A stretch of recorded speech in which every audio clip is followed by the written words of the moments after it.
And look there, ladies and gentlemen. So I do believe we're live. I'll be getting going in just a few minutes here. Just gonna share a few links out and make people aware. I do hope you're all doing well. It's good to have you once again, as we're going in shortly for turn 45, I do believe. There we go. Just share this and annoy a few people.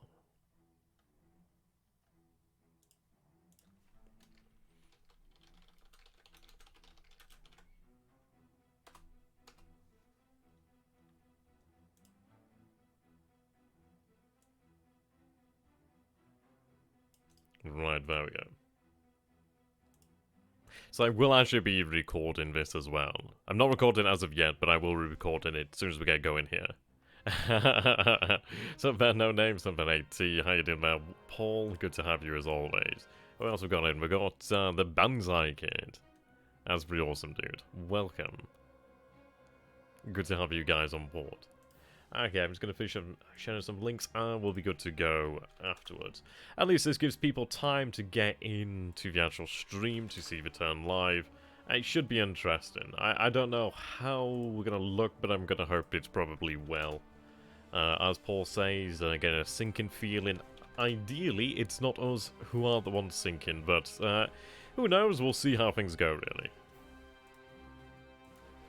I mean, as far as it goes, what is to be, and there's no way to change it about right now. Oh, how you doing there, G-Killer? It's good to have you, my friend. See, this is it, I get used to people's names and then they bloody well change them. Okay. There we go, recording now, so what I'm going to do here is get the game going in just a sec. There we go, you guys don't even notice the difference, do you? Yep, there we go, there's the image, and there's my actual desktop. Which one looks better? I know which one I'm thinking looks better. Oh dear. When are we getting Koenigs Tigers from Germany? Shortly. Indeed, the man of many names. Almost like you have a coat with many colours as well, isn't it? Okay, so we're going to give people a few more minutes here, just get into the actual stream, just so then people can obviously watch this as it is live. Okay, so what do we expect to happen here? Well, Rabaul has fallen as of last turn, which is good, that gives me a few options. We did see a force of ships, I did see about two, well we saw about two, we don't know what they might have been, did we? But we have since set up naval attack planes over that area, hoping that they will actually be able to intercept that enemy force. But we do have the battleship Mutsu and her accompanying heavy cruiser, and I do believe 3 destroyers. We are to send out 4 destroyers from the Trukk area, from that flotilla heading back there, the landing forces. Obviously they're sending 4 destroyers down, 2 of them are fully armed, 2 of them aren't, so maybe about 50% there. So we're looking at about 50% ammunition, but obviously we are full on torpedoes there with the actual destroyers heading south, which is all well and good. So we can expect to potentially see some sort of combat in that area. Yeah, I'd love to have some of those actually. Those SDKFCs, they're really awesome. We're going to see a further bombardment in China at Changsha, more movement in China in general. We'll see potentially the 4th Division finally ready to be fully loaded onto the transports there to make their way over to Mindanao. And we'll be able to pick up our naval guard from the island of Leyte, I do believe it is actually, and have them potentially move to Mindanao, or potentially go ahead and take the rest of Leyte. How you doing there, for? Good to have you. Speaking of others, the Kidwatai will be nearing the coast of Australia in this turn. Ideally, we'll be able to take out some ships in that area, and just in general shake them up a little bit there. So when I am a man of many names, most are unprintable. I like it. Okay guys, let's go ahead and take a look at the actual name of the turn here. Ooh, yeah, that'd be cool. We need some German Kettengrats.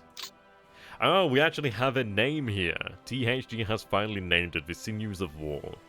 So that's intriguing. I tell you guys, I do really name saves. It's either really bad or really good, but it's probably really bad. How you doing there, Torigrimmer? Good to have you as always. Thank you very much for editing your Patreon, by the way. That is really appreciated. Those donations do go a hell of a long way. How you doing there, Feta? It's good to have you. Okay. Yeah, let's hope so. Let's hope so, because that would be rather... yeah, that'd be rather scary. Tempted to buy a print so we can get a Shinano. And if you buy a print, then maybe we'll be able to get a Shinano. I don't know if it'll be in, like, Warner Pacific, but I might be able to buy a model of a Shinano. Oh, God, okay. Right, we're feeling the nerves now. But of course, if you guys are still interested in prints, just PM me. I've got quite a few, actually, to, well, if people are interested. Okay, so we do occupy that base there just south of Lady. That's quite nice. Right, okay. Naval reaction phase. We did just see that force there, just around about the same position as of last turn. Ideally, our forces, obviously the Mutsu, would be able to make it to the port. Obviously, our transport ships carrying that supply. We do see the United States submarine Trout, I believe. Well, at least the Allied submarine SS Trout over here. Now, Yugumo and Asagiri did intercept her, but it seems that they're unable to find her. Now, Moonlight is only at 10% at the moment here, so... I can't remember if it's decreasing or increasing, actually. Yep, I'm recording in turn for YouTube as well. I actually remembered to do it this time. Sometimes I forget. Okay. Ooh, we can see he's going through the Bismarck Sea. Right, okay. Ooh, ouch. So the Trout has landed a hit over here, then. Now, we do have additional destroyers headed towards this area. We do have H6K4s that are going to be operating from the Horo as of this turn as well. So, she does take a torpedo hit there. Now, does she go down? She hasn't gone down. She may yet survive. She's very close to Hokkaido, so we can probably have her make port in Hokkaido. We'll take a look at her. Right, Montevideo Maru, but she's over there at Ponape.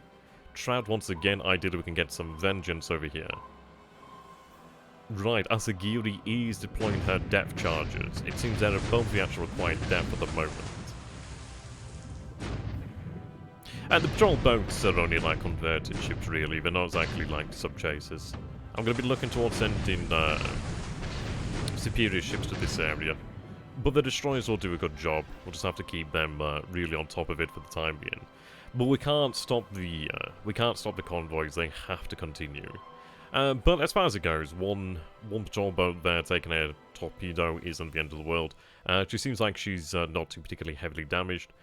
She should be able to make it into a port either at Wakanai or Sapporo, or we could even have her shifted down to Ominato, or potentially one of the other many ports that we have in this area. So we should be able to have her saved, and the convoys are unhurt at the moment, which is good. And hello there, Pino. It's good to have you as always. Okay. And we did see his ships travelling through towards the, well, travelling through the Bismarck Sea. I suppose what you call to the west of New Britain. Which is interesting. The thing is, the Kiributai is going to be heading up towards that direction. But we do have plenty of forces of our own in that area. But it'd be interesting to see what's going on, actually. Now, a potential good news is what we should be able to do then is potentially if we do... Hello, that is a Corvette. Right, okay, so that's a Corvette we do miss there. Is this... Yeah, okay. Let's hopefully not have anything too bad here. Right there misses our relevant submarine at the moment. I do believe we are in deep waters here, but we'll have to hope the best.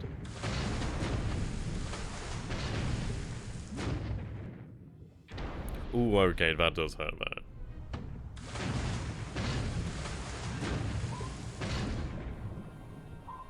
there. Okay, so submarine I-121 has to go back. Ooh, she's taking a lot of damage. She might potentially go down here. But we've seen our submarine suffer worse, so ideally she doesn't go down. She's probably gonna go down. Yeah, she's probably gonna go down. Yeah, she's dead. And with that, we do lose the submarine I-121 over there. So yeah, that is lost to the Corvette Nigella and Asta. That does hurt. I do wonder if she was in the shallow waters over here. We'll have to double check that. So does THG, goddamn, that was hard to say. No, we view the turn first. Yeah, I-121 goes down there. Yeah, indeed, F. But it'll be okay. Right, 2 allied ships there by Woodlark Island. Interesting. Now, we do have warships in that area. We do have the Chitose as well, I do believe. Right, we are seeing quite a lot of activity there.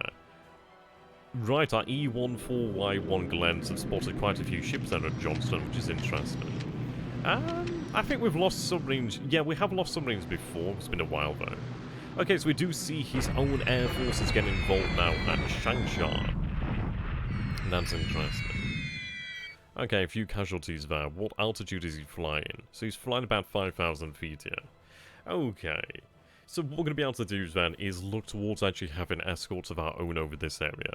I do have Ki-43s within the immediate area. They're currently covering the bombing of Wenzhou. But I would be able to move some other squadron, but at the end of the day, these are light losses, and not even potentially even true losses. True, they do hurt us, but these losses can be recovered ultimately. And 39 men of what, 80,000 is not exactly gonna slow us down anytime soon. I could look towards actually transferring some AA over there. Yep, as you can see, we do have the 24 Ki-21 Sallies. Once these Sallies, we do have the 20 Ki-43 Oscars over here. We'll look towards pretty good another squadron in, perhaps. The actual road, so you notice that there, we hit the supply dump. This is how we tackle Wenzhou. We hit the supply dumps. We destroy the airfield, and then we start hitting these actual units. At least that actually allows us to target his supply directly.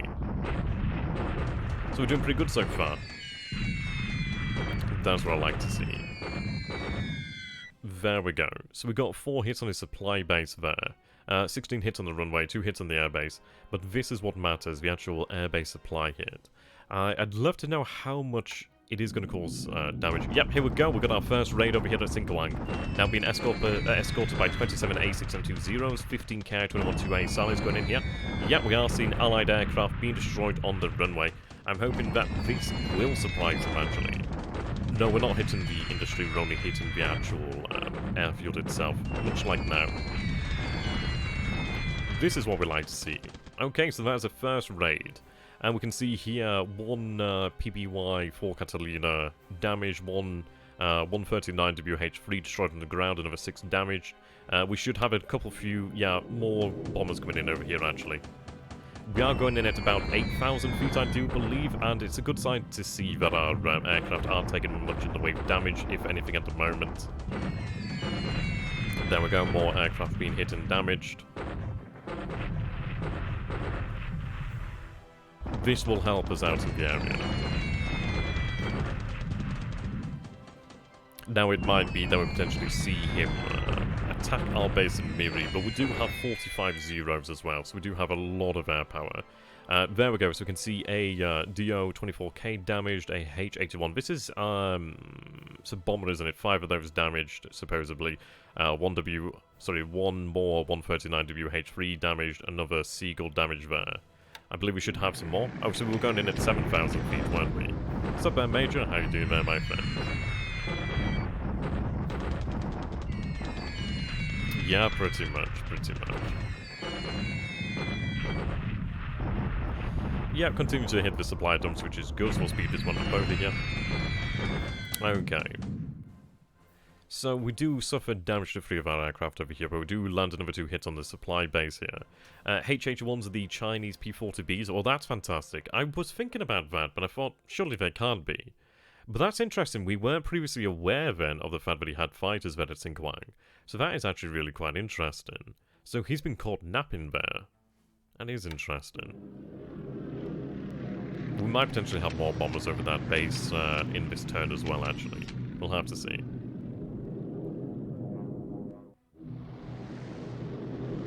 So we saw that the ships that we previously detected had gone through the Bismarck Sea and past New Britain. At least I believe past New Britain. We are seeing a lot of submarines by Trukk here. We'll have to punish him for that. Right, H6K4's suggesting sightings of Allied ships. We did see plenty of Allied ships, actually sighted at Johnson, so we'll have to take a look at that. Yeah, this is it exactly there, Banzai. Sorry, G-Killer, we do gain that experience as well, which is very good. But we do see the fact he's using his own air power in China as well, which is interesting. But this is good news. We have caused him some losses there at Sinkwang. Ideally, we've damaged quite a few of his aircraft. It'll be interesting to see what will happen as well. Will he move fighters to that area? I can imagine what we're more than likely going to see then is B-17s raiding the base of Muri. But we actually do have a decent amount of AA, and obviously we do have these Zeros. Now, I may transfer out the actual bombers. I may do that. I think it's one of these things of, we've hit him once and we've caught him napping once, so potentially, is it worthwhile doing it again when he's going to be fully expecting it? Probably not. What we wanted to do there was actually hit the aircraft. So, we will want that airbase in the future as well, so I don't think I'll repeat that attack. We'll take a look at the turn as it comes, but, in reality, quite a turn so far then. Yep, here's our bombardment attack. Okay.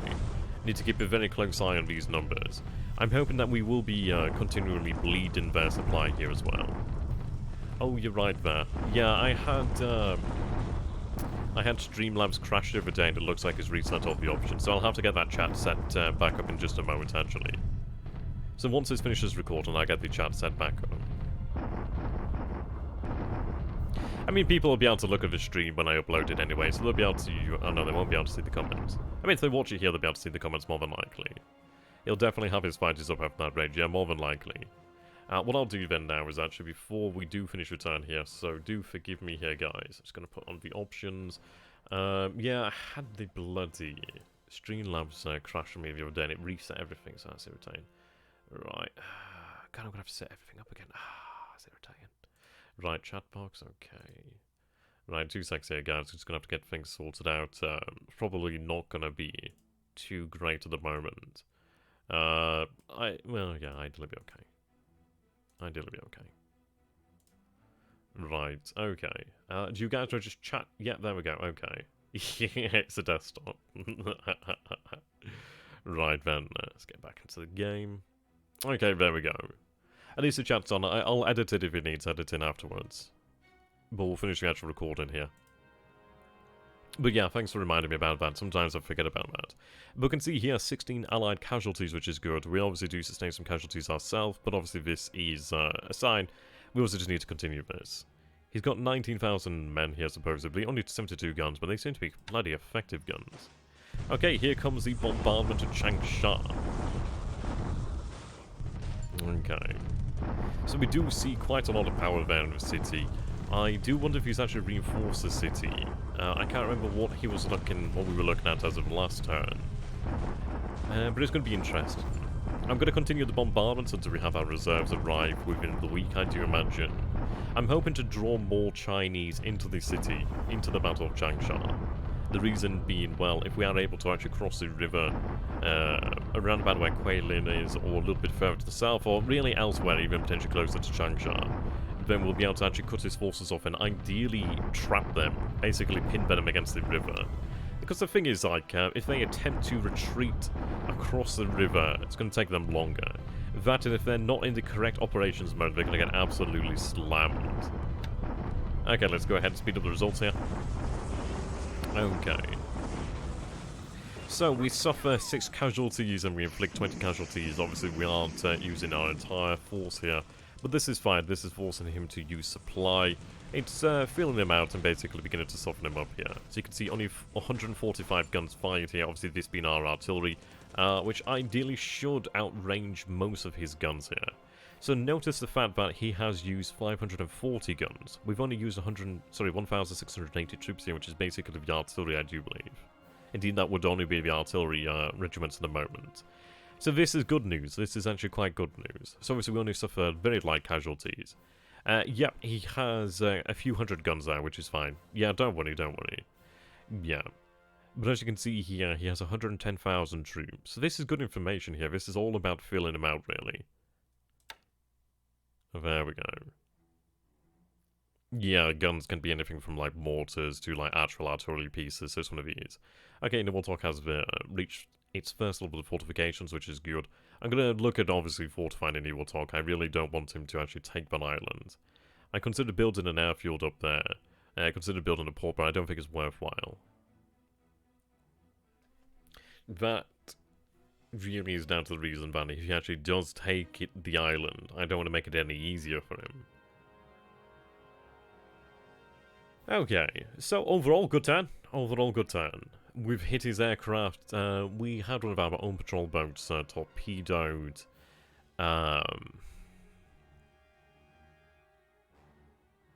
not really much else besides that, really, as far as it goes. It's been quite a quiet turn.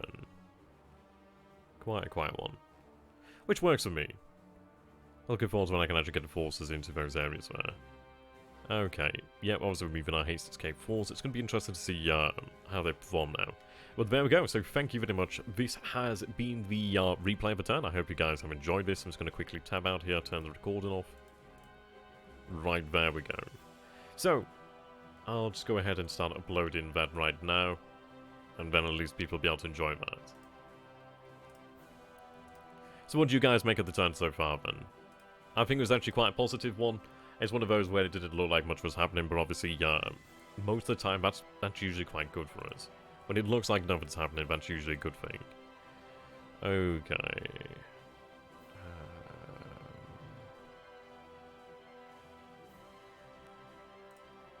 Let's move this over here.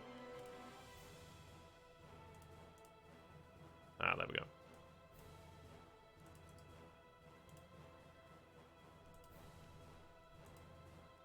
Let's make sure that is the right video.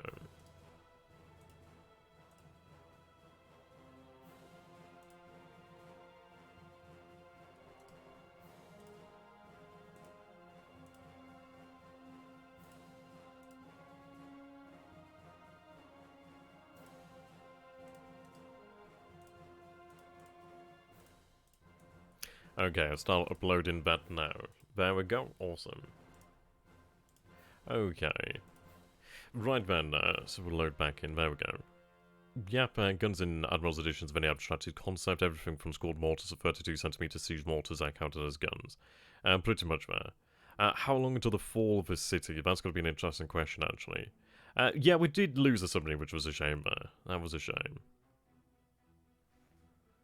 Okay. Yeah, headquarters, yeah, sure, we'll take a look at that at the moment. I'm trying to move my bombers from northern China to southern middle China. Okay. So basically what you want to do, for example, then is let's go ahead and take a look at the 200th Sentai? Yeah, the 208th Sentai, for example. What you want to do then is, you can see here that it's attached to a second air, which is restricted. What you need to do then is actually look for the command. So I can imagine for China... Is it Southern Army or China Expeditionary? You'd probably be able to manage it with the China Expeditionary. The way I'd say is, like, look for the actual aircraft in China that you're using at the moment and just look at the headquarters they're attached to and then change them there. Okay. Yeah, that's true. Now this is the next question. Any new subs? Yeah, we do have submarines on the way. Let's take a look. Ship availability. Ah, there we go, guys. Oh, yeah. Ooh. Nobody ever mentioned that again. We'll just pretend that never happened. It never happened. We never almost ended up activating the Soviet Union. Like, it never happened. That's gone down the memory hole there. We never talk about that again. Fucking Christ, that. Ooh, can you imagine if that said Soviets activate? I'd probably just gonna, like, hung myself there. Thank God for that. So I just have to change the headquarters. Yeah, pretty much there. I'd make a save just beforehand, just in case. Okay, so let's take a look then. So, submarines. Right, ETA. Yeah, Challenge changes his mind. It's like, you know what? Actually, no. I've got the Germans at Moscow. Okay, so we'll have the I-28 in 30 days. What we'll be looking then in, and she's actually quite a good class there. It's a shame that we lost that submarine, but at the end of the day, we have more, and we'll expect losses anyway. We might take a look at potentially accelerating more submarines in the future, actually. Check losses on those bombing range. Yep, sure, we'll go ahead and take a look at aircraft losses. Okay, so today, so we do lose a 43-1C Oscar, yeah, operational. We do see, oh, we actually do see a P-39D Aerocobra. So we're aware now that he has the Aerocobras. I'd be very interested to find out where they are. So we see there one lost to ground, Aleksandar operational. So this looks like our only actual true strike there. But it's not so much about destroying them. Well, it's not so much about destroying them really, it's about damaging them. We did damage a few aircraft as far as we're concerned here, so that's good information. Yep, we can see here that he does have 9 fighters. I don't believe he had them there as of last turn. And, oh, there we go. Superb. Superb. Right, of course, it is a shame that most of his troops haven't made it across there to Singapore, but that's fine. That's fine. First step is to check reconnaissance on Singapore. Yeah, 10 out of 10. Okay. So what do we have in the area at the moment? We do have the 143rd Regiment. Now, the question is, do I attack? I've got 9 out of 10. I could probably launch a deliberate attack there. Probably. They have 4 disruption, 22 fatigue. Yeah, bounce him off Johor. I think a shock attack should be able to do that quite nicely then. We might go for a, a deliberate attack. We might go for a shock attack. These guys, yeah, they're obviously taking longer. But the good news is we've been able to actually catch him here. It looks like some aircraft, at least one aircraft is in there still. Which is good, so we've finally arrived at Johor Bahru. Obviously, your infantry are moving up as well. The 18th Division is beginning its march. So the 18th Division will be there in about 2-3 days. Obviously, the rest of the forces are moving up as well. I don't know what he has here, but it's only 5,480 troops. So I can imagine it's 20 guns, 14 AFVs. We've only got 26 guns ourselves. I don't know, it depends really. I can imagine he's probably on movement operational mode, so we'll set it as a shock attack for the time being. I might change my mind, but we'll see. We don't have any reinforcements that will be arriving anytime soon. Yeah, shock attack here. Yeah, I suppose this is it. Well, yeah, we only have the 1 regiment, but then again it looks like it's only 5,000 men.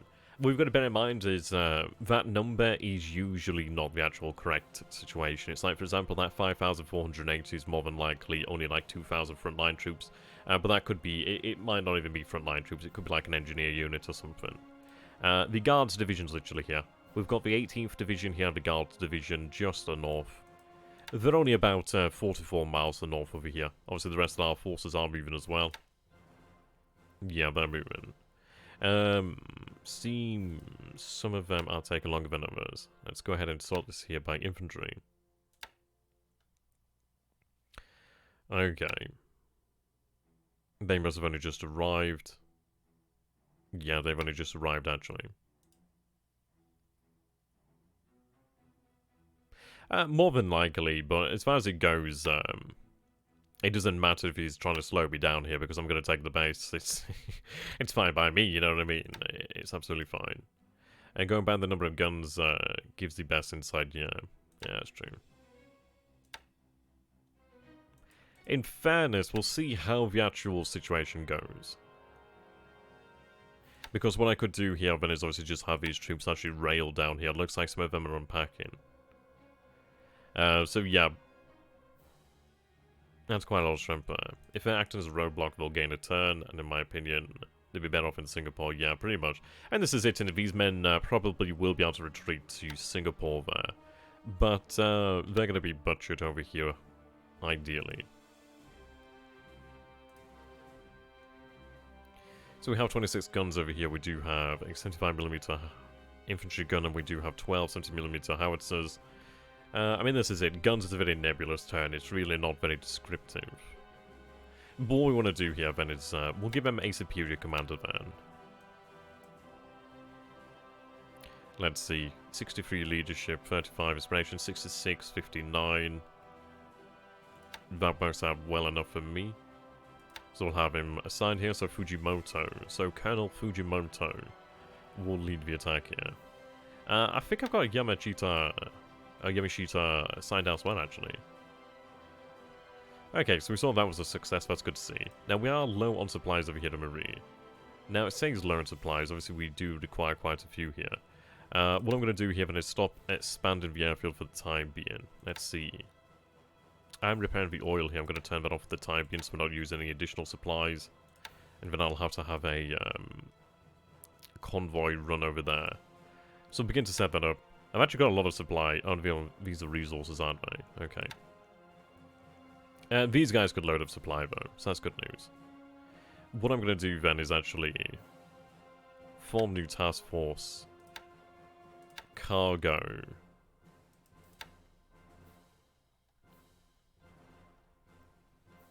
Yep, there we are. Have them dock up and load supplies. So we'll sort that out later on. Okay. So still making our progress down here. So we have reached this position, and we do see Chinese forces are using the rail lines. And we're still looking at about 56,000 troops over here, okay. 203 guns, 189 guns, 54,000 troops there. Okay. 1,600 troops. Interestingly, he has moved his fighters over here to Changtai. Thunderstorms over the area to the moment. Okay, we are still waiting on our forces to make it over here to Changchao. They're taking a while, but they are moving. Have them remain in that position there. Yeah, they should arrive by next turn, actually. Hello. It looks like we've discovered a Chinese force over here, actually. Now, 3rd Division's on station. That is interesting. There's 6 enemy units here. I know what that is. Okay. Yeah, we've seen this before. This is a, this is actually very interesting that we've actually met here. We might be able to cut them off as well, actually. Oh, hello. Yeah, we've got the 104th Division there moving to the north. The 104th Division will be in position. Oh, this is beautiful. We can trap him here. His men are doomed. His men are doomed here. Yep, there we go. We've actually managed to trap some Chinese forces over here. And that's by happenstance. Okay, well that's really handy, isn't it, guys? Yeah, how you doing there, Ragnar? Good to have you as always. Shadow not conquered yet. Right, so we do also have the 104th Division making their way north. These forces will not arrive by the time they make it there. These guys, these were the forces that were in this area. They did give one of our divisions a maul-in, so we know they are powerful. But the thing is, I'm going to remain in a defensive position for the time being then. The good news is that I'm actually going to assign a better commander here as well, actually. Yeah, the good news is here then. I'm not going to actually attack. Wow, he's really good. I'm actually not going to attack. But this is going to slow him down. I'm going to run some reconnaissance over here and we'll try and get an idea of how many troops there actually are. But this is good news. This is very good news. We've actually found something that we weren't aware of before, so that's very nice. Okay, 13th Division's moving into there. Yeah, so we have additional reinforcements moving into the area then. As you can see here, there's another 659 assault value, 9,850 frontline troops, and 13,000 seconds. We have another 157 guns moving in. Now, I need more artillery regiments. Are those generals just in a pool, or did you take them from another unit? I believe those units are actually, those generals are actually in the pool there, I do believe. Okay. Now you're complaining about supplies over here, but I don't think we need too many. You are building fortifications, so I will give you some supplies. I do have 2 regiments over here. Though you're actually set to strategic movement at the moment. What is the garrison requirement here? Okay, we're actually good. Engineers here. It might be worthwhile to... Yeah, I'm going to have these guys remain in position here. At least for the time being. At least for the time being. They don't have any engineers, so there's no point placing them on combat. Okay, that's good to see. Right, we do have a fair few patrol boats over here, so let's take a look. Were you the one that was hit? Not you.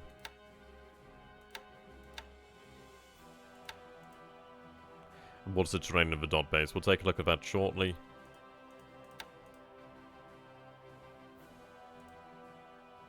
Yeah, but I do have some sub-chasers there as well, actually. There we go, we do have another 2 destroyers on their way north. The hell is this patrol boat that was damaged?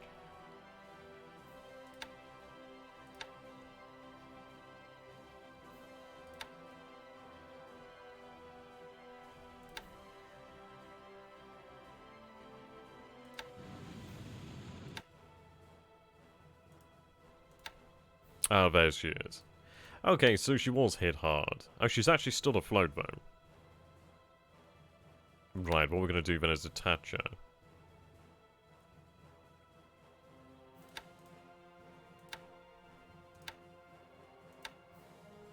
Okay, so she's still floating here. And let's inspect her damage then. Yeah, 31 major damage there. Okay. What I'm going to do then is place her on cruise speed. Well, that's not too bad then. Okay.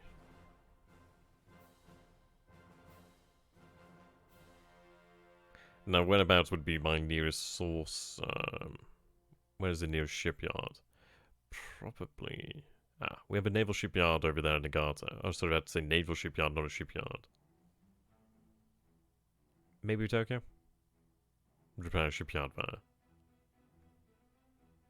I might have a repair shipyard closer. Merchant shipyard. We'll send her. And there's a repair shipyard at Yokohama as well. A little bit closer, I suppose. There might be another one closer in the northern area of Japan.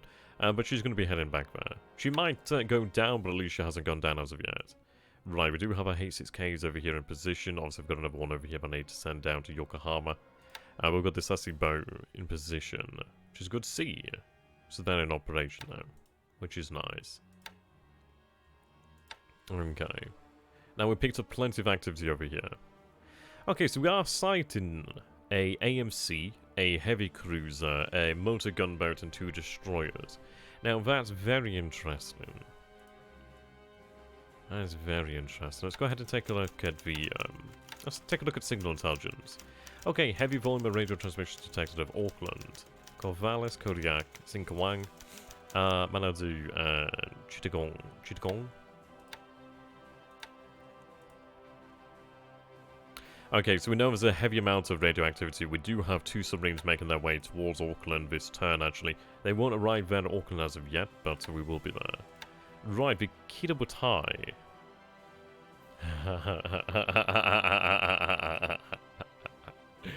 Oh, guys. He doesn't know where the Kitabutai is.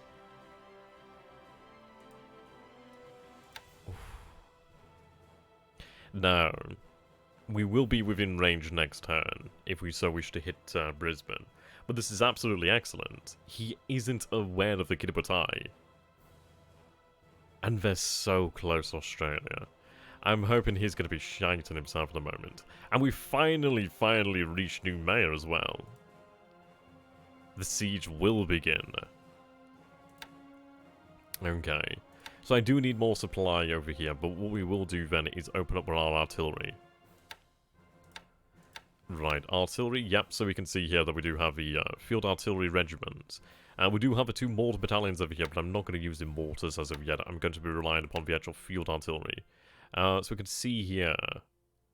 Yep, there we go. Unit organization of the 2nd Division. Yeah, there's a spread out division there. Pearl Harbor to Brisbane, Brisbane Boogaloo. Okay, so all forces will go on to combat. And Japanese depth charges are almost useless because they have a max depth of 200 feet. That only changed when the US... Yeah, you're not wrong there, are you? It's quite amusing, that one. Okay, we'll set them to the correct operations mode. And to the combat mode as well. So what I'm going to do here then is take our field artillery regiments. And they're going to begin the bombardment. And there we go. This is how we're going to feel him out here. So, the good news is our forces will be able to rest, and we're going to be able to look at moving more supply into the area. Now, irritating, there's still some mines over here, but that's okay. So let's take a look. Over here then at Lafoa, it's 346 supply at the moment. We have... I mean, ISW, it depends really. Yeah, so at Comac we do have 5,000 tons of supply. I wonder then. I think what's happened here, that it looks as if the supply has actually travelled potentially up to Comac. That could explain that. Obviously we do control the road network there. That makes sense. Yep, so we have the supply on Comac. Now they may begin to make it... It might begin to make its way down here. But the good news is we do have a few thousand tons of supply at Comac. So that's handy there.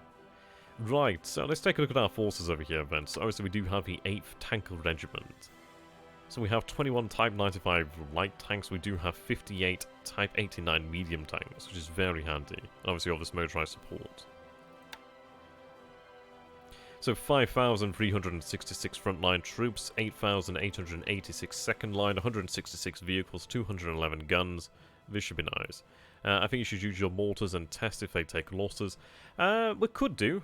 We've got to bear in mind the supply usage as well, actually, so it might be potentially worthwhile just to, I don't know, we might go for the mortars. I'm going to go with the field artillery to begin with, just because I don't know really what it has. But the Siege of Noumea is about to begin, and with the Siege of Noumea, I predict we'll have victory.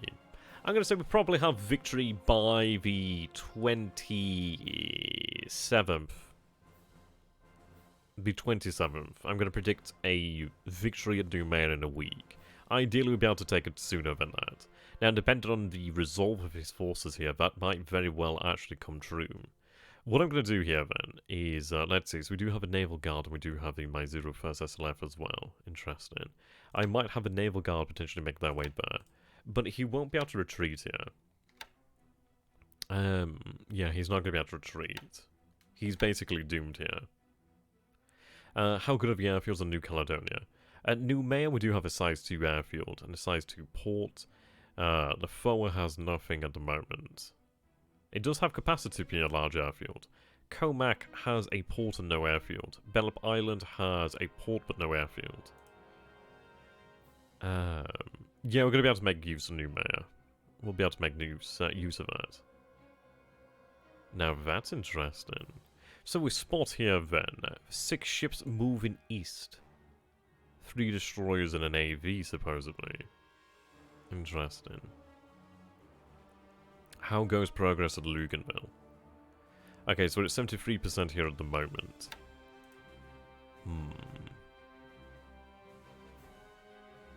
Okay, no fear. I do have a decent amount of H6K for Mavises if we so wish to. But this is interesting, man. So it looks as if they've been picked up. So they're moving east. An AV. I imagine he's probably moving that into Fiji. Well, actually, no, he's moving away, isn't he? Never eat. Yeah, I always get it bloody... I don't know what it is, but it's like... we're actually playing the east. I'm always like thinking like Eurocentric. It's strange. Okay, so he's actually moving away from the area. So north, east, southwest. Yep. So he's moving away from the area, which is interesting. Hey, that makes things easier on us, man. It'd be interesting, but we are aware of that, which is very nice. So let's go ahead and take a look. Comac. Not too many. I'll take a quick look at Comac, actually, if I can answer that question earnestly, can't I, first? Comac requires 210. Obviously, these guys are set to rest. We don't need much there. I do have... let's see. On board here, we do have nearly 9,000 tons of supplies as well. So, yeah, there's no worries about that. Plenty of patrol boats here as well. What I might do is potentially have the Ansus make the run here, potentially between Bellop and Comac. But we'll see. Are we planning an invasion of Fiji? Yes, we will be planning the invasion of Fiji in the near future, actually. The way I'm going to be taking this at the moment is, obviously we'll solidify our control over this area. So we know there's ships over here. Yes, there they are. Right, okay, so we see 2 light cruisers over here, which is interesting. Okay. The Mizuho has moved. Does he even... He doesn't even really know what he's walking into, does he? So we have a light cruiser there. And plenty of destroyers, actually. We do have an oiler. Should he try to raid Tulagi, we will be ready for him, actually. Interesting. A few artillery over here. Right, I'm going to have them on rest, actually. Right, let's see. Can I have you dock here? You're 6,860 tons. Right, okay. So, we could get her out of the area. I mean, how many supplies the base requests? I mean, a bit the reason is, it's like, obviously, Lafoa isn't a base, and there's nobody there, so it's like it's not requesting any supplies, therefore all supplies of the island are going to flow to Comac, because obviously it's requesting supplies, and it's really the only base there. So I can imagine all the supplies are going to make their way up that way. Okay. See, the interesting thing is I could actually hunt him with a large task force here. I don't want to see the Nishima taken out. But I could have Buen, the shoulders defended. So let's take a look here then. Yep, so we can dock our task force over here then. So you can see we do have the infantry to unload and we do have engineers already in position now. Fantastic. As the independent engineers. Supply is unloaded as well. So I do need additional supply here. See, the beauty is here then as well. He's not actually aware of whether the Kidabutai is, as far as we know. Yes, severe storms over the Kidabutai. So, the interesting question then is, I'm not going to cancel my raid against Australia, but it will be intriguing to see what he's doing here. We do obviously have this, well then again, it might be,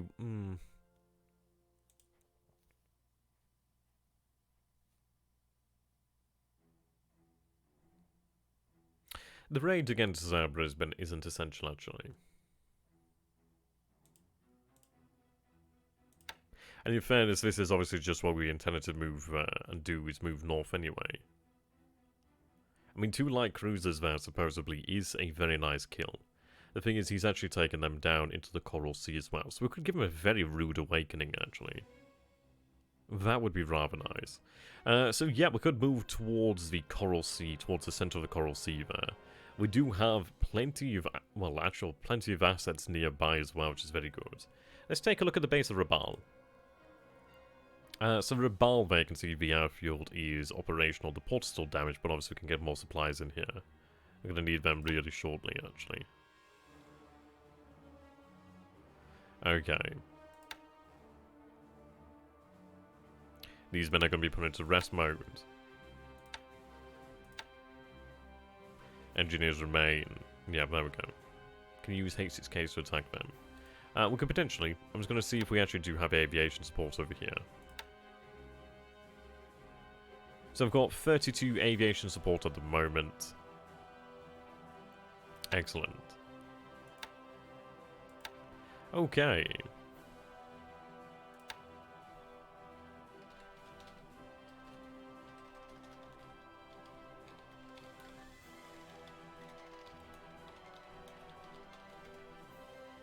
So we have the Coral Sea Task Force.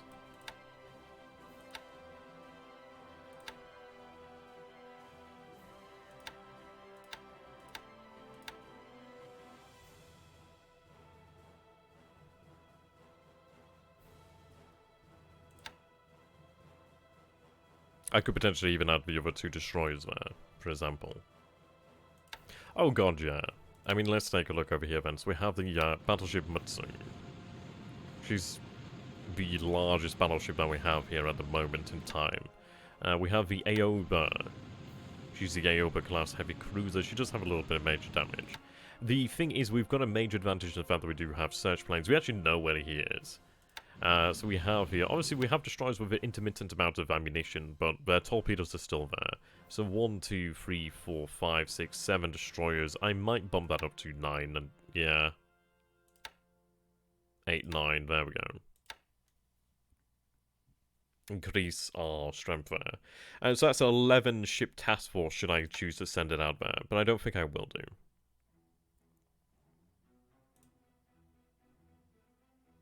Okay, let's take a look. So I've got Nagara and Yubari over there. The Mizuho. See, the issue is obviously we are aware of all the submarines around Trukk here at the moment. Okay.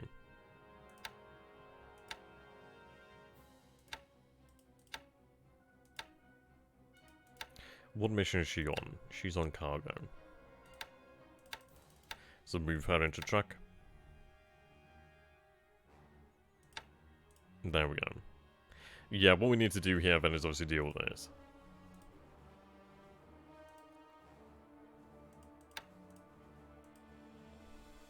What I'm going to do then is move my patrols over that area. We'll be able to run him out of the area with attrition, really. And the good news as well is I potentially have our forces. We're actually slightly over here, which is interesting. Let's take a look. Port's taking a very long time to expand here at the moment. And think of how concerned THG is going to be the next couple of turns when he sees that 2 major task forces in the Coral Sea.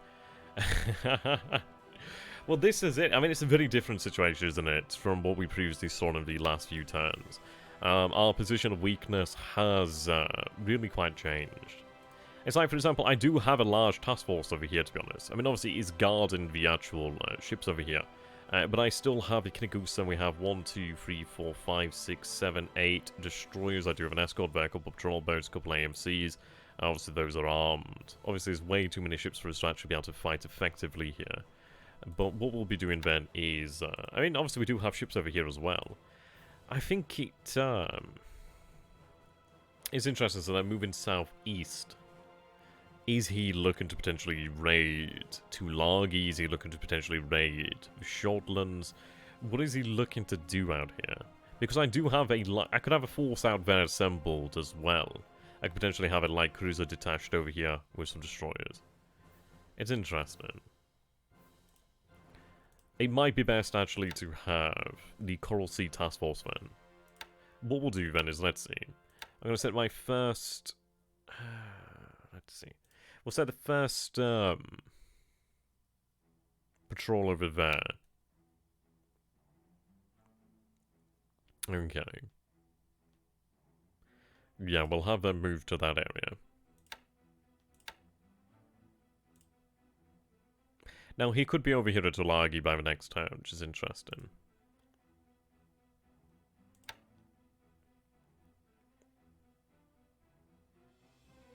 I think what we'll do then...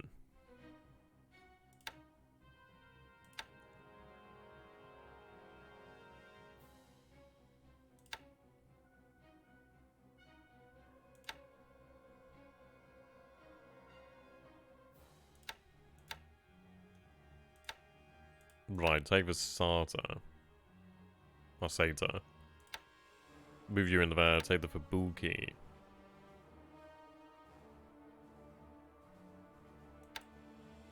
There we go.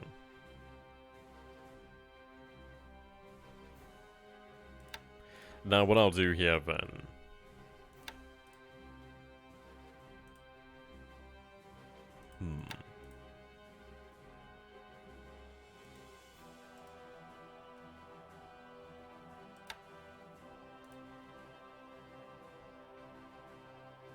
Ah, good, our mine layer tender is going to be arriving within the next day, more or less. What should be the max reaction of a task force? I'm going to have it set to maximum. Advantage remain in position. We do have submarines here as well. We have the I-7. Obviously, she has really superb range. She has a search aircraft as well, which is awesome. Head out this way. I do actually have submarines in the area as well. You're low in endurance though, so unfortunately can't be used. Nor can you. I do have a submarine over here. She's only got 1,000 endurance, but we can actually have her used. No reason as to why not, really. Additional security for the area.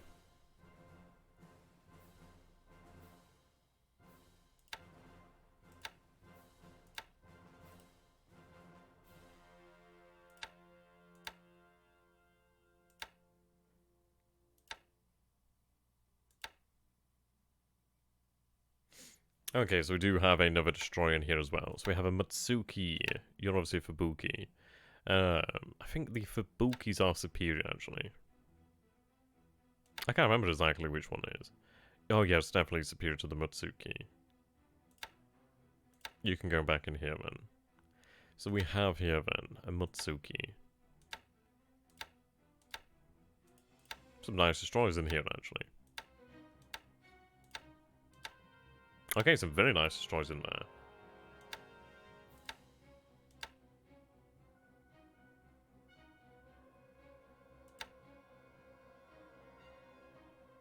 there. Okay.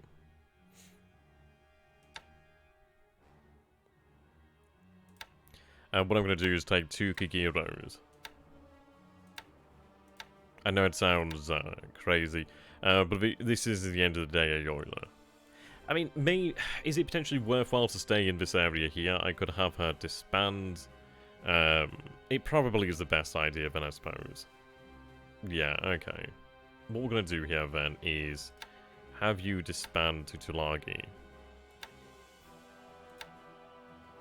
Because then at least I can have all of your destroyers actually actively protect this area. So we have here 1 light cruiser, 1, 2, 3, 4, 5, 6, 7, 8 destroyers. Okay.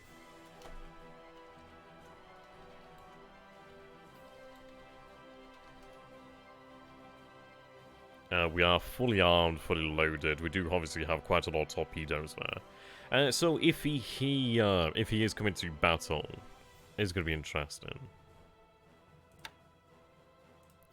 What I'll do then is set patrol just here. Yeah, I know. I'm going to change that now. There we go. I can actually change the actual cover. Well, the Task Force Commander 2 is just quite nice.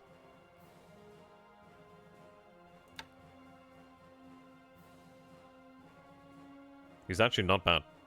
Not bad. Onward to Hawaii. How you doing, man, Tobias? Yep, so I'm going to have him remain in position over here at Tulagi. The beauty is, should he come over here to Tulagi... Let's take a look at this. Yeah, he's going to come into these islands. That's good to hear, my friend. That's good to hear. What's the distance between Tulagi? So that's 11 hexes. Okay.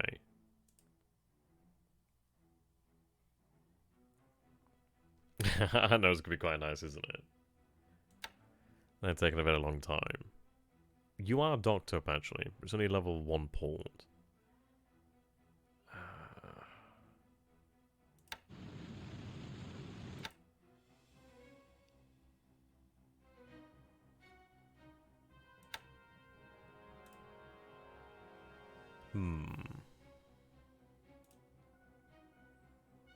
Yeah, I don't want that AV to be hit. We do have the battleship moving over there. Well, Mutsu and the Coral Sea Task Force moving that way.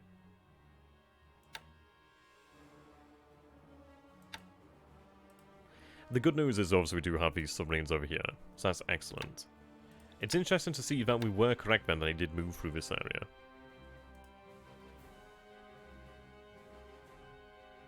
He'll more than likely be looking for easy kills. We're not going to give him that. We're going to see him lose his ships. I'm not doing too hot on fuel here at the moment, so I'm going to have to get some fuel into Rabaul, but I do think. Use Rabaul as our forward fueling station. Considering that we do have a level 3 port here at the moment, that's excellent. But I can run aircraft from here, and we will be doing that. Yep, so... the thing is, I wouldn't be able to run torpedoes out of this area, but I could potentially run naval bombers and potentially just use bombs. That would be perfectly acceptable. I could even potentially have, I don't know, maybe move some H6K4s over here, potentially have those use the... Well, then again, they can't use their torpedoes either. So, yeah, I don't know. Maybe we just use some bombs. It's not the end of the day, really.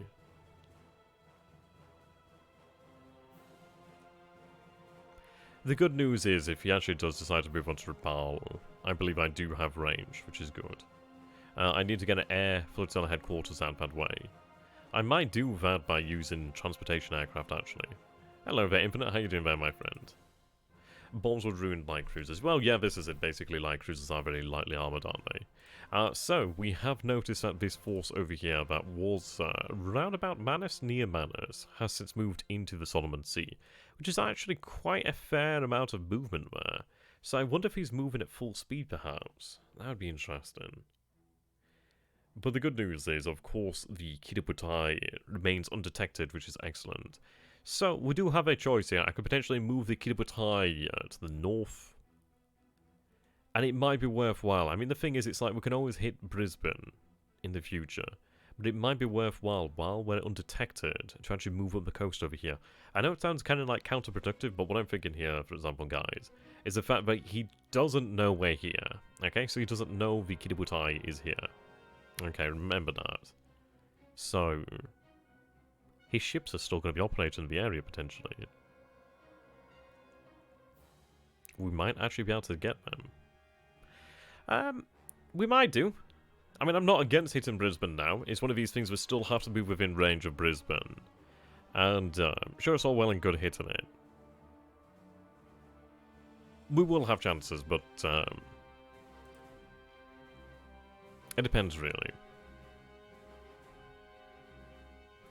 The reason why I'm suggesting potentially we head north now is due to the fact we know there's ships over here. So, depending on what his actual goal is here, he's only got 3 ships.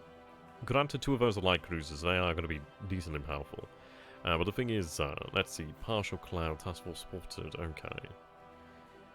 He's either heading towards Guadalcanal, and if he's moving at full speed, then, okay, it's going to be interesting. It will be very interesting. I just think while he doesn't know we're here, move north. Because the thing is, Brisbane isn't going to be going anywhere. It's not like I'm expecting to hit ships in Brisbane anyway, I'd be hitting the industry. So we could potentially head to the north and then head back down and then hit Brisbane. Yeah, 4's not too wrong on that one there. I mean, we could. I mean, it would be a possibility.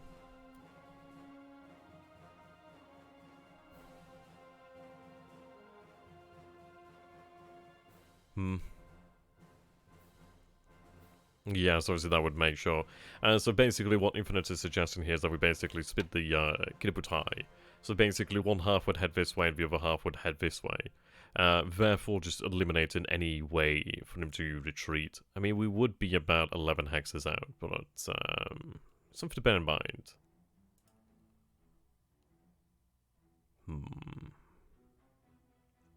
The issue, of course, is I've got a convoy to protect here.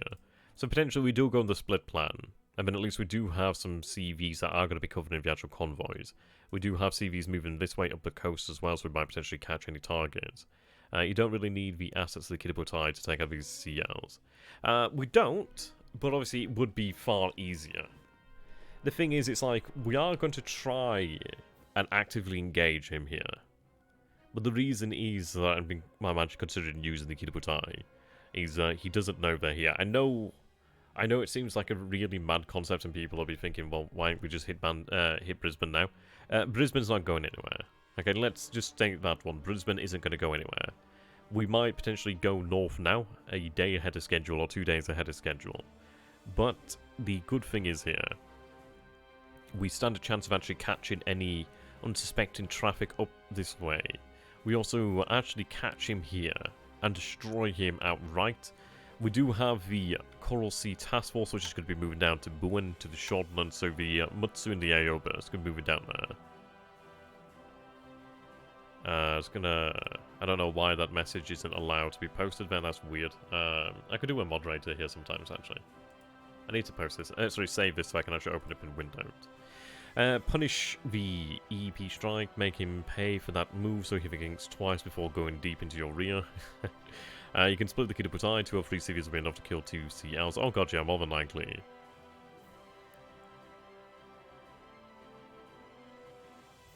And if they're a distraction, then he's bloody well foresight, because he doesn't know anything about this area. We know previously from his previous tactics that obviously he does like to try and raid the area. So I think all this is just a repeat of those previous moments. He doesn't know where the Kiributai is. He hasn't known where the Kiributai is for 2 days. The last time he was aware of the Kiributai was around about this position off the coast of New Caledonia. So I can imagine he's probably suspecting maybe an attack down here at Auckland. He might be expecting an attack somewhere else, but I don't think he's going to be expecting his light cruisers to be hit by the Kiributai. The thing is, he doesn't know about anything in this area. He's blind. He has no idea what we have here. And I think that suggests the reason as to why he didn't hit Rabaul. I think he didn't hit Rabaul because he doesn't know what we have at Rabaul. He just doesn't have a bloody clue, does it? Does he, sorry. And it makes sense. Because it's like he could have quite easily have gone for Rabaul. Had he had the slightest notion of what we had at Rabaul, he might have gone for it. But the fact is, he hasn't. And what makes this far more interesting and a little bit deeper in terms of the actual explanation behind his potential motives here is, we know he doesn't care about how dangerous it is. We know he's operated close to the Kitaputai. We know he's operated against battleships as well. We know he's actually quite suicidal with ships when he wants to be. So I don't think the battleship would distract him. He would go for it if he would want him to raid. So what it leads me to think then is he doesn't know what was at Rabaul. Now bear in mind that previously he was aware of what we had in the area in terms of assets, and he did make that choice. But I think as far as it goes, I think he doesn't know what we have at Rabaul. Therefore he's decided to bypass Rabaul. And he's moved it. Yeah, he's moved very quickly here. He's made a very quick move there. Through into the Solomon Sea. Now the thing is as well, he's heading southeast, and he knows that we spotted him. He's been spotted 2 days now. So it's very interesting. And I could potentially dispatch another force. We do have Nagara and Yabari.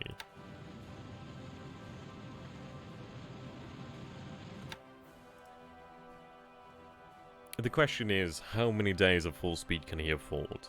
So, I think we might go with the split Kitaputai plan at the moment.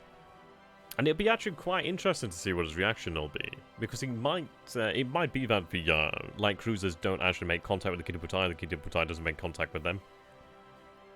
But we might have them make contact along the Australian coastline. But then, he might be thinking, okay, where the hell's the rest of the Kitaputai? His cruisers are going to be in a very, very interesting location then. Super hesitant on the idea of splitting the Kitaputai. At this point in time, in this area, it is permissible. The reason being that we do have H6K4s over here. We do command the Solomon Islands, we command Espirito Santo, obviously Luganville, we do have control of New Caledonia for the most part. He's not going to have... I mean, if he's brought carriers down to this area, they're going to get destroyed. We haven't seen hide nor ear of these US carriers, but these are on this side of the Pacific. Bear in mind that we'd actually be heading closer to our own forces here. Okay, he doesn't have to write the letters to Widow, so he is sometimes reckless with his ships. Yeah, pretty much. I mean, this is it. It's one of these things, isn't it, when it comes to, like, the suicidal antics that we've seen from him beforehand. Of course, the thing is, there's no political repercussions for anything of that nature. And to quote Robert Baratheon, the fist is stronger than the fingers.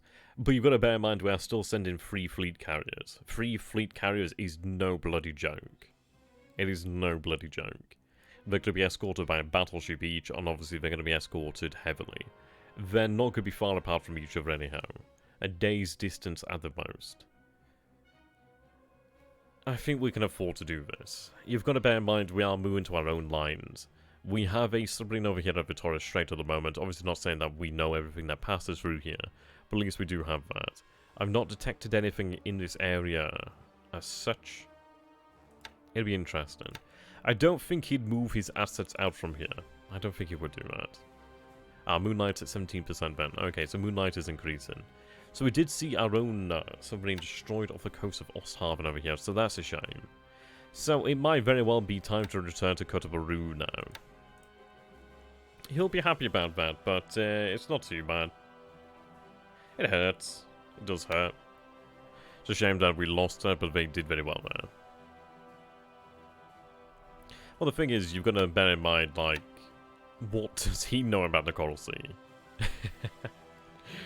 He doesn't know a fucking thing about the Coral Sea. I need to protect the Numea landing force. I need them to get home. I need them to get home. The thing is, we are expanding the airfield capacity over here at Luganville. We might be 2 or 3 days from being finished over here. And once we have that, I'll be able to actually run naval bombers in this area. I could potentially run naval bombers potentially from Rabaul. I think we'd be able to manage it with a level 3 airfield. We should be able to manage that with a level 3 airfield. So I might have a squadron of naval bombers actually deployed to Rabaul, but I do need more supplies in Rabaul. And submarine problems are pain in the arse. Okay. So we're aware of a few forces over here, which is interesting. So we'll keep patrol of that area. Better question is, what could he have in the Coral Sea that we are scared of? Yeah. Nothing. Well, this is what I was saying, isn't it, Infinite? It's like, for example, it's like, there are Royal Navy carriers. But why would they be over here? It's like, what would he stand to gain from that? He knows the Kitaputai is in this area. It would be very, very reckless of him to send the Royal Navy assets into the Coral Sea. He might get a couple more carriers, but the Royal Navy isn't the US Navy. They don't have an infinite amount of carriers to throw out here. And as I say, could they be there without us seeing them? I mean, I think we have to doubt that one for the time being. It could have happened, but I doubt it. And we do have pretty good coverage. So we have our H6K4s over here. We obviously have our search planes over here at Tulagi, our search planes over here at Bowen. We have our search planes over here at Baal. We've had submarines move through the area with search planes. We've had the Nippon Waters move through the area with the Mizuiho. We actually have decent knowledge over this area. And of course, the Kitaputai has been active in the area as well with her search planes. We've had submarines making their way through here too. I sincerely doubt that the USN carriers are in this area. I don't know where they are, but I don't think they're there. Okay. Yeah, it'd be nice. I mean, it'd be a nice reprisal as well. What we'd like to see here, then, is, let's say... I mean, I think his likely target is Tulagi. Probably. The Royal Navy CV just arrived and the CVL's no threat. Yeah, the Hermes is really no threat. Yeah. It's been a... Has it been a week? Maybe a week, maybe 2 weeks. Maybe, I think it's just over a week since we last saw the USN carriers, perhaps. But we last saw them maybe about 2 weeks, actually. We did see one carrier up over this way, but it's been a while. Okay, well, what we're going to do here, then, is show enemy task forces. So, okay. It's we'll go and take a look at the tracker shortly there, and I'm sure that'll be able to ease your worries. Yeah, so we're aware of this. We've seen this beforehand. We're aware of those guys. Those guys are moving east, which is interesting. Now, supposedly that does list an AV, which is intriguing. I kind of wonder if he didn't move his carriers to bomb Japan. I mean, maybe he has. Maybe. I don't know if he has. We've got 2 H6K4s over here at the moment, so they're going to be running flights. Oof, we need a better pilot in there, goddamn. He was so timid with the USN CVs, I find it unlikely. No, I mean, this is the thing. It's like, I know it seems that we are highly defensive with our own carriers, but the thing is, it's like, we know from the historical example of what the Japanese Empire did, obviously advancing upon the enemy using their own carriers. I think the thing is, it's like, what do they call it? Victory disease had descended upon the Japanese. See, we're not going to see a Coral Sea, well, a Battle of the Coral Sea. We're not going to have that happen. Not on anything like the terms that we saw in history. We've already made great progress. I think this is going to hurt him. I think he is going to be worried about this. I mean, I might go ahead and have the mortars bombard as well. Maybe.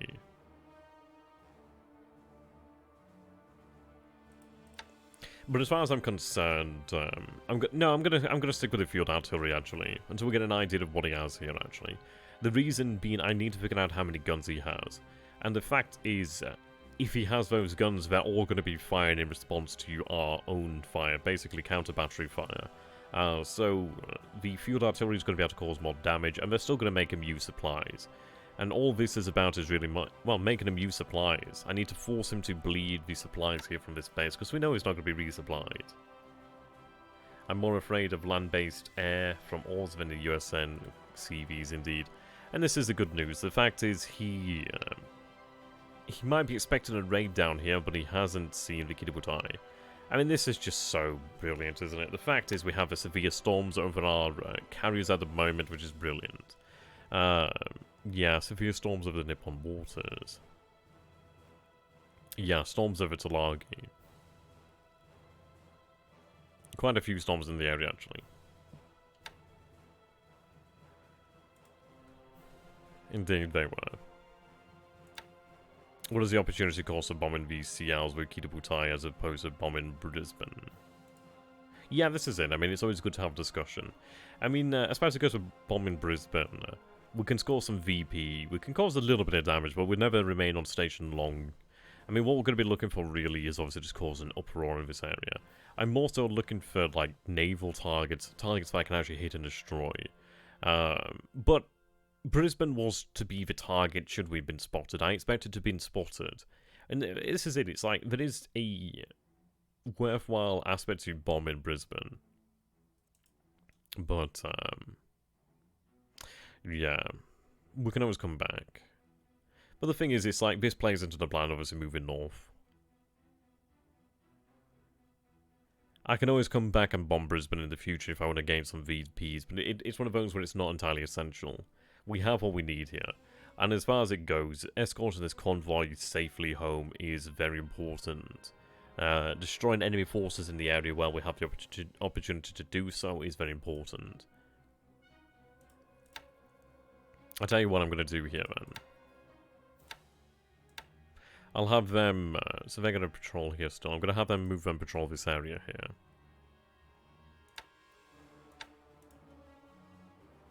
here. Brisbane isn't a threat and it doesn't move with 2 CLs. Yeah, it doesn't move. The 2 CLs are a friend may move, yeah indeed. The good news is we actually do have warships in the area. We actually do have more warships than I think he's actually prepared for. Or at least expecting, which is very good. I don't think he'd really expect us to have such a strong force in the area. I don't think he's actually going to be expecting a bloody battleship, actually. The last time he saw a battleship, obviously, was during the battle there around New Caledonia. So I don't think he's going to be expecting one to be in operation, actually. Light cruiser sunk, Brisbane damaged. Brisbane gets repaired and no one picked... Yeah, pretty much. Pretty much. The longest lasting aspect of the raid on Brisbane would be the victory points, which we can always come by for them. If we head back this way, then that's fine. But as far as it goes, this works into our plans anyway, because at the end of the day, we're headed north, we're heading up this way, we can look towards securing the area around Port Moresby, because also we'll be moving our forces from Rabaul soon. The good news is, this was the only threat that we've detected in the area, so if we can look to destroy this threat here, that means I can easily move my forces via ship over here without too much in the way of worries. Okay. Yeah, this force has arrived back home now, which is good. Okay, God, I wish they weren't unloading, but okay. Right, cancel that. At least our forces will be able to rearm. Yep, they're rearmed now, which is great news. Okay, I'm going to have them load supplies. Okay. Yeah, these guys, they're looking good. Okay. What I'm going to do then is actually form this up into 2 ASW task forces, actually. Can I? I should be able to. Obviously, it's because they're too large, perhaps, but I should be able to... Right, form new task force. Right, there we go.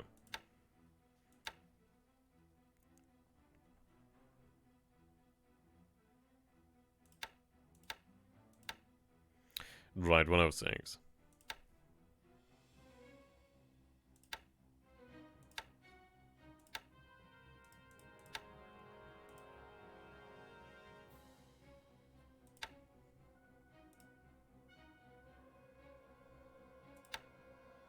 Right, we'll punish him here in this area.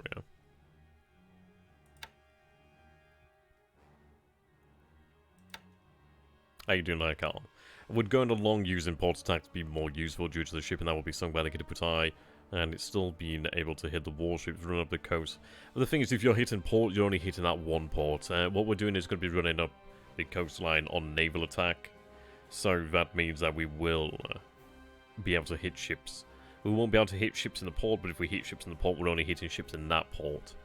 So it's one of these, really.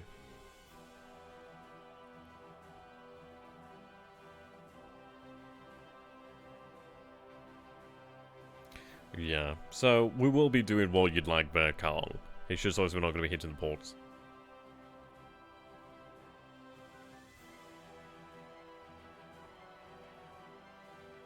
Will we be able to move south one day? With the Kiributai, probably in the far future, perhaps. And I'll probably be looking at using the Kiributai in that area once we are looking at the invasion of Fiji. But we're going to be looking increasingly more so towards our land-based air squadrons in the near future, actually, to secure the areas. But I will need the Kiributai just to escort our forces in over that way. Okay, so they're on ASW combat. Where are the others?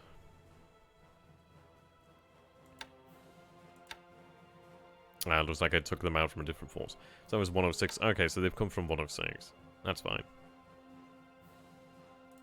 Alright, what I'll do then.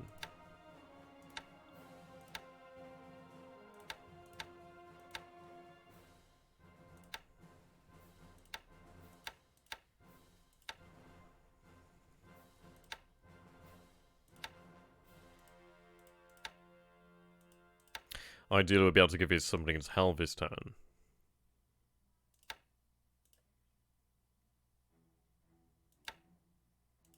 So I need to punish him here. It's one of these things, his submarines won't be able to last indefinitely over here. So I'm going to flood this area with patrol boats. Hello there, Shy Dorsai. That's a cool name. I like that name. Welcome to the stream, by the way. Anyone talk is better than no we talk at all. World War II witticism. Pretty much. Now, speaking of Anyone talk, we actually did fortify to level 1, actually. So we're making progress there. I'm looking towards fortifying Anyone talk because at the end of the day, as far as I'm concerned, it does have a great port, like an exceptionally good port. The thing is, it's like, I could build an airfield, but we already do have a level 1 airfield here at the moment. I don't want to use Indo-Talk as anything other than what it is right now. The reason being, I don't want to have it actually strengthened for when the US does come a knock-in. Because we have to be realists. It's like, as far as it goes, like, should he come over in this area with sufficient strength, he will be able to take an island. Or potentially be able to land on an island. So the thing is, it's like, I don't want to make this island more attractive for him, because I'm not putting in the actual necessary assets to defend it. But I'm going to fortify it so I could leave a small garrison here and make it hard for him, really. I don't want to make it easy for him to land on and take, but I don't want to actually turn it into an actual useful base for him. I have other bases that are better than that one at the moment, so I'm not using it. We know obviously this was the historical base 1 for the Allied forces, so we need to bear that in mind.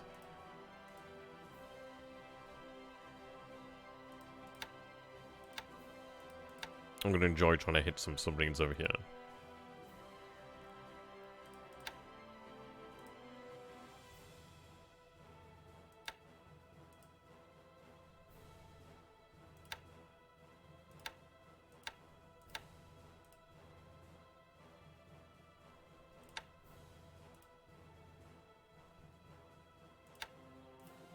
Right, there we go.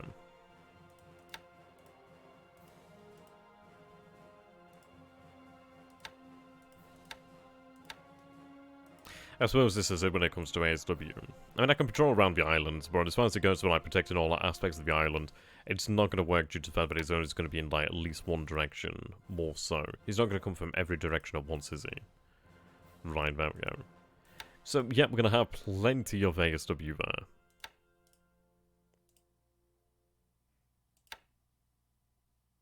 Yeah, they'll be heading out. We're going to be loading up our supplies over here, which is good news. Unfortunately, we did lose a very good ship over that way. Right, just disband you into the actual port. So we do have oilers, which is superb. Fuel's still 127,000 tons over here. Obviously, we're going to have to look at bringing more fuel down here in the near future. Right, this is awesome. I mean, these ships over here are excellent due to the fact that I can actually use them to do supply runs as well. Will I though? And these E-Heims, well, E-Heims, how the hell you pronounce it, are quite useful. These Kiso-Es I could potentially use, it depends. Actually, they are very light on cargo, aren't they? Yeah, we're better off using one of them. I'm going to have these guys disband for the time being. Did I have an influx or something? I might have actually had something brought to the island and not realised it.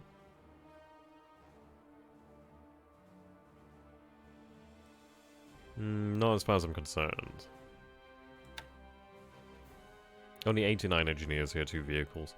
It's going to take us a long time to build this up, but the good news is we are able to rearm here, even the largest battleship at the moment. So we're alright. Let's go ahead and take a look at the Nagato. Was she at 40 before? I can't... Yeah, does somebody remember what damage Nagato was looking at beforehand?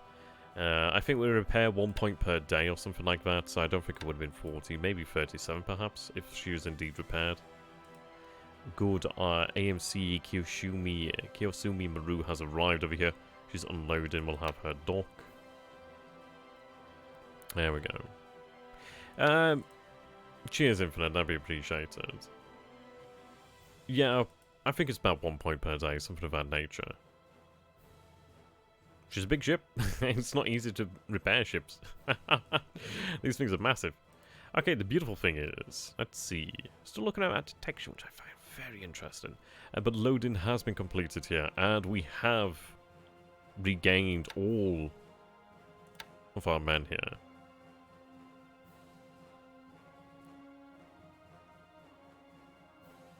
Yeah, but Light Cruiser Kashai has arrived over here.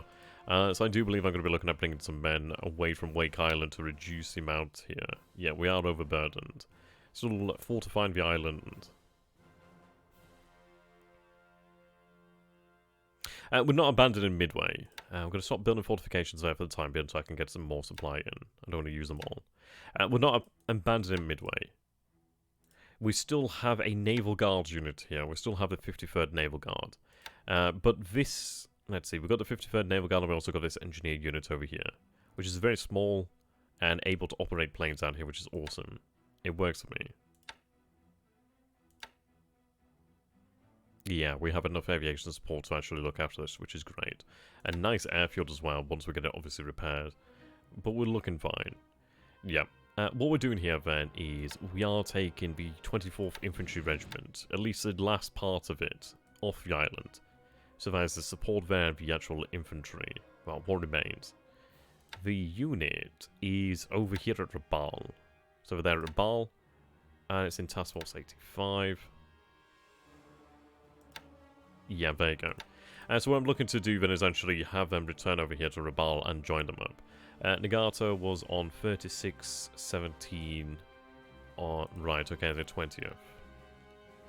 We'll go ahead and take a look then.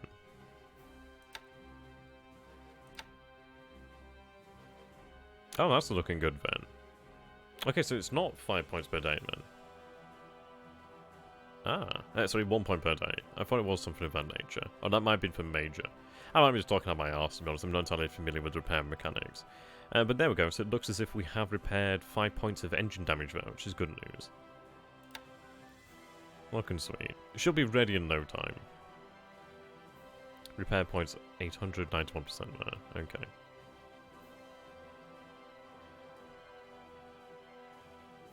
And yeah, a few other ships to repair here. Kotori, Kakao. Maybe. Perhaps. Or it might be like every 100 points or something. I don't know. I'm just like spitballing here. I'm sure Infinite will be able to tell us in just a moment. He's very good at this sort of thing. Okay. Right, so we set up for the bombardment over here at Numea.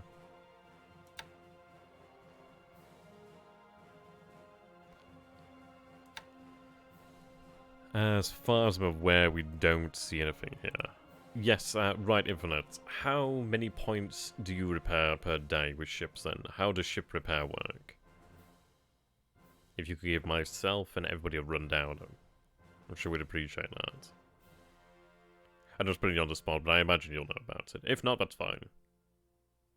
Not expecting anybody to be an expert. Okay. Right, let's take a look then. So, I'm going to take a look at the actual operations report right now.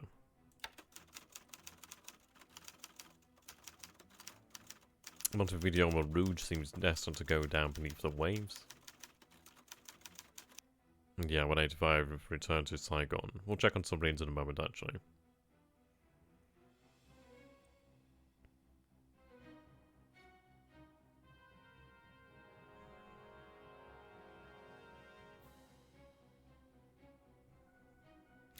So the Oscar from First Santai crashes on landing, okay.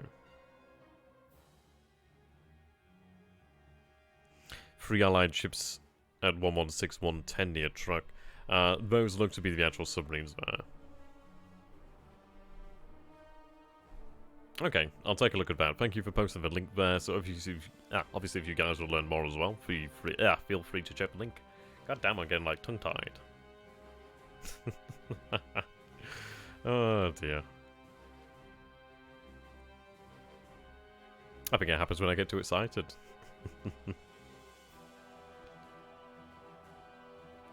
Okay.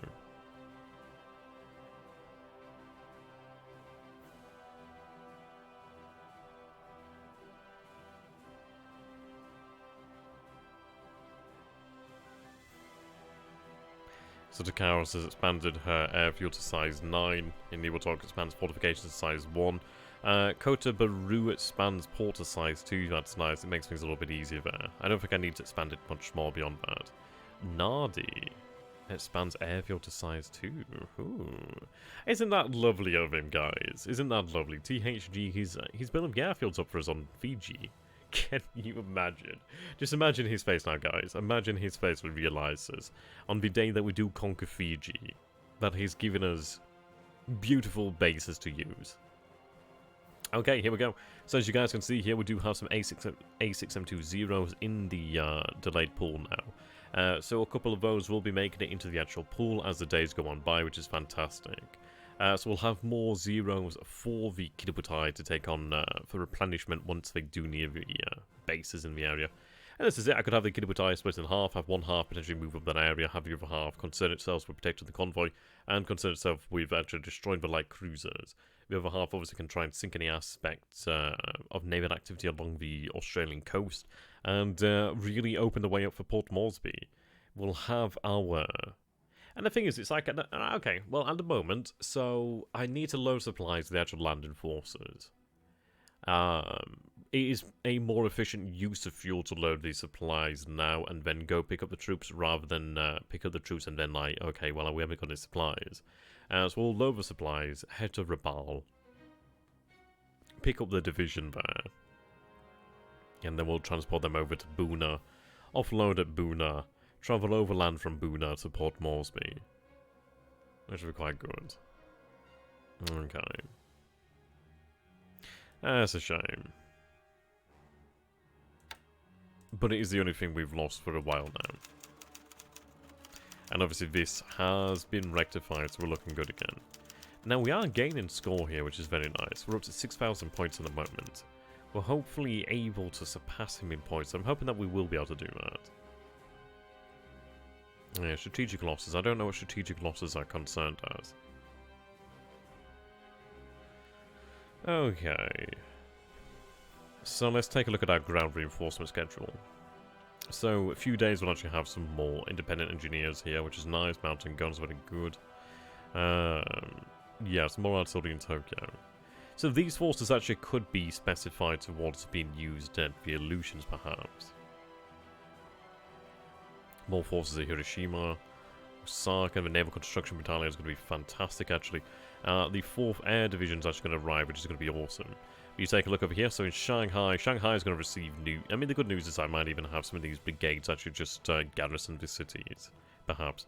So Shanghai will receive 2 brigades over here. Obviously, they'll build up in strength, but they'll arrive at about 1,700 troops at front line. Infantry brigades over here to Taiping. We'll see Changchun aviation engineers, which is awesome. And then a few days later, we'll have a big influence in Naval Guard, which is going to be great. So we'll have a 62nd, 63rd, 64th, 65th, and 67th Naval Guards arrive at Tokyo. That's really good. So, in 27 days, we will have a Singapore detachment arrive. I'm hoping that we'll be able to greet them there. Japan actually tried an overland attack on Moresby, disastrous results. See, I think we are going to be in a very different circumstance here. I mean, perhaps we do go for the overland route. And I could go for the naval offload, but the thing is, if I go for a naval offload at Port Moresby... well, for the time being, I don't know what he has there. We'll have the Kidabutai, at least one half of the Kidabutai, run reconnaissance over Port Moresby. Or it might even have aircraft move to Rabaul this turn, as we discussed, and have them potentially run reconnaissance of Port Moresby. I mean, they could obviously begin the process of potentially bombing the airfield, but without actual air cover, it's not a good idea. We might be able to get it once, but even then, that's not a very good idea. So then, battling Giza, good to have you as always, my man. But yeah, I mean, this is it. It's like, we could have a naval invasion of Moresby, but that does expose us to guns, and I think landing at Buna is fine. I think that will be fine. We'll be moving an entire division. And we have a good grip of the area so far. That is increasing. So that's good to know. Okay. Just need some more supplies over this way. So what I'm going to look at doing then. Let's take a look.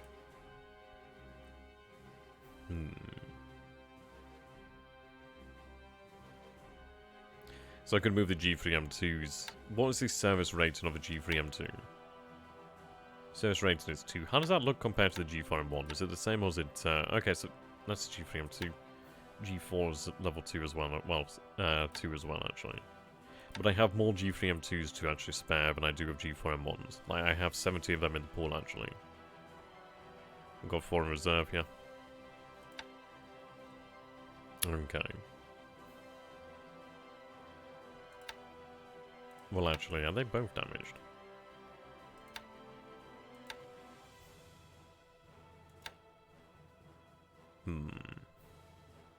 Finest frog hair. Jesus Christ. What does that even mean? Oh dear. But I like that. That's a nice saying. I like that. Okay. What I'm going to do then is we do have more aviation engineers to be unloaded at Rabaul, so we're going to have them move to Rabaul.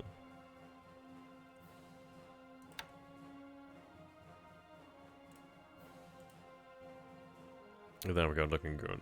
I can imagine we'll be over our aviation support, perhaps? Not by terribly large amounts, but that's quite good. And the good thing is, once we do have control of this area of the Solomon Sea, I can actually look at moving the AV from the Shortlands over to Rabaul, actually. That'd actually help us out there quite a bit. No, I like it. I can understand the saying. It's quite a cool saying, actually. Right. God damn it. I can give you two a room, actually. But I will want to watch. Right, even so that we're under the actual amount here, that's fine. I do need more supply here, but we will have it brought in shortly. Okay. So you're running naval search here at the moment. Works for me.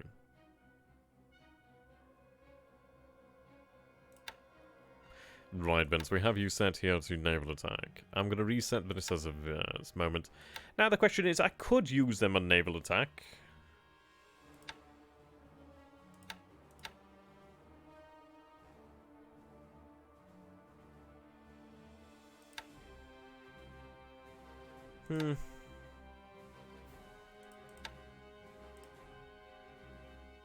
Maybe.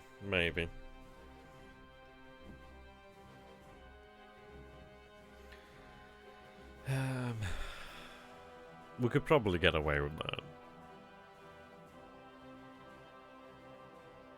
Oh, see you later, Pino. Have a good one, my friend. I mean, it must be hard to, like, watch something in the rain as well, so that's understandable. But have a beautiful evening there, my friend. And the faster we kill the CELs, the more assets we free up, which is true. And the good news is, as well, even if we don't actually kill the ships or something, I don't know how we'd go about landing hits. And the pilots are quite good. I think 10,000 feet is probably okay. It is hard to level bomb ships, so I'm not going to lie. So they are carrying about 500 kilograms of bombs, so... they're alright. They're durable-ish. At least they're not too far from their own port... sorry, their own home airfield, so that's... yeah, okay, fair enough. I suppose we can give it a go, perhaps. They can't use torpedoes here due to the fact that they don't have the aerial headquarters. Should they have been able to use torpedoes, then hell yeah. Yeah, they can use torpedoes when there's an air flotilla headquarters, but they can't use torpedoes when they're not on top of an air flotilla headquarters. 2 early war CRs won't have much AA, and they are medium bombers, so they can take some hits. Yeah, that's true. We'll give it a go. We've got a fair amount of them, actually, I suppose. The question is, do I run random? And the good thing is, we do have range over this area, which is superb. I think I'll focus them. Let's take a look. What's the normal range? 5. Sorry, 15, sorry. I'm going to have them brought down to the normal radius. I don't need to have them push it. Considering the fact that even at 15 they're well within range at Tulagi. Well, just within range at Tulagi, which is the most likely target. Okay. And I could have a wide arc, but we'll see. And we'll figure out where we're going to have the Kidapatai deploy.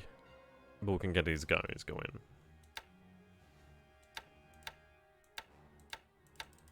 I have to friggin' figure this one out. I mean, I'm terrible when it comes to stuff like this.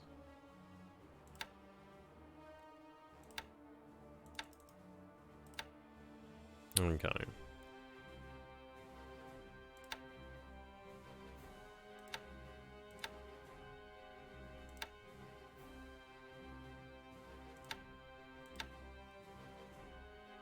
I could go with something like that, and obviously then have the Kidapatai make up this way, and then have the other part of the Kidapatai make their movement this way.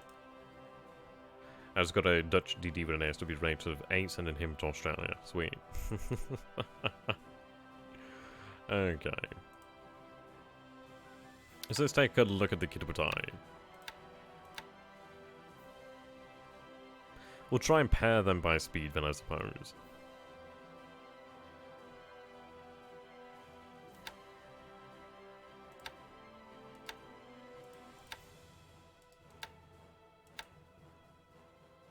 Right, Shokaku and Zuikaku.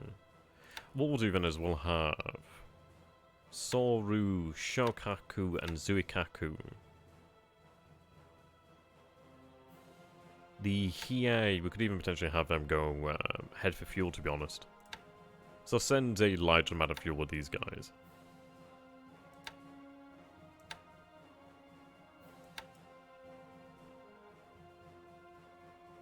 Send the Abakuma can stay here.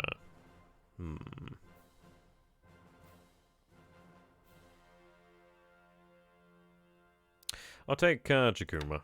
End of the day, we do have a seaplane cruiser over here, so we do have better situational awareness. I'm going to have more destroyers here as well. Right. 1, 2, 3, 4, 5. Oh, sorry, 4 at the moment. 5, 6. 1, 2, 3, 4, 5, 6.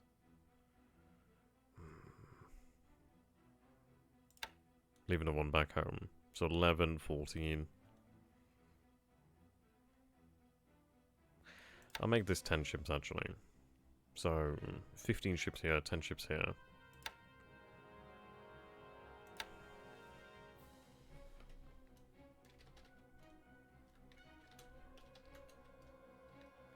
What is the... is it Sentai? I can't remember what the Japanese called it. I think it's like they had this Sentai detachments or something of that nature. Am I talking up the... I might be barking up the wrong tree, I can't remember actually. Hello there, Karanos. How you doing there, my friend? Welcome to the stream.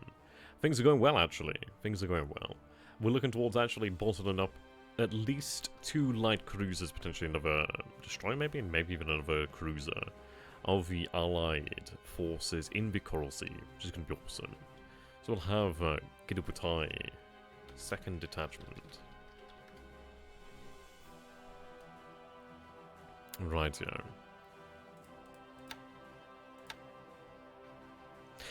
We've had a good turn. We have had a good turn. We've had a few good turns actually so far. Have I met any resistance as of yet? The last resistance we saw was obviously the cruiser raids around here. But I think he's acutely aware of the fact that we are able to attack him from the air over this way now. I mean, New Maya, the siege is about to begin at New Maya tomorrow. I'm only a few days from having naval bombers being able to be stationed over here as well, which is fantastic. Well, stationed and able to actually attack as well, which is great. Looking for that level 2 there. Okay, the Kidapatai. Yeah, I mean, this is it. The good news is, at least if we're in the northern area, we are closer to Trukk as well, which is quite nice. It might be that once he does sight the Kidapatai down this way, he'll move his submarines towards this area. But I could do with having the Kidapatai take on some additional aircraft. Are you going to land in Australia? We'll be landing in Australia in the future, but only over here at Darwin. And I'd probably be looking towards using airborne force to potentially secure one of these bases here. We'd have to approach it through Wyndham, or potentially over this way. I would love to land at Darwin, but it would be foolhardy. There's some formidable guns there. Okay. The original section of the Kidwatai is going to make its way north. So about that position there. Well, actually, to be fair, I don't need to be that close to the actual coastline, do I? Let's take a look here. 6, maybe 1 hex closer.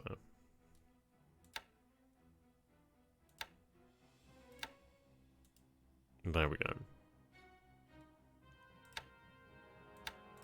Okay, so the Kidwatai, the island outside Darwin. Yeah. I mean, there is a base over here. It's one of these things of, like, it'd be okay. You could use it to airdrop.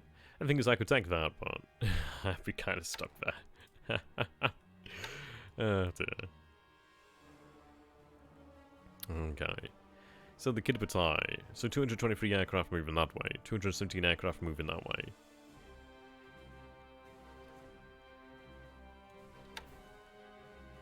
Okay.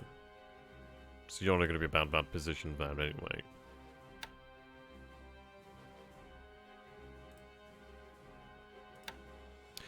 What I'll do then, for the time being, is have them head towards the Kidwatai. Yeah, there we go. Oh, east of Darwin.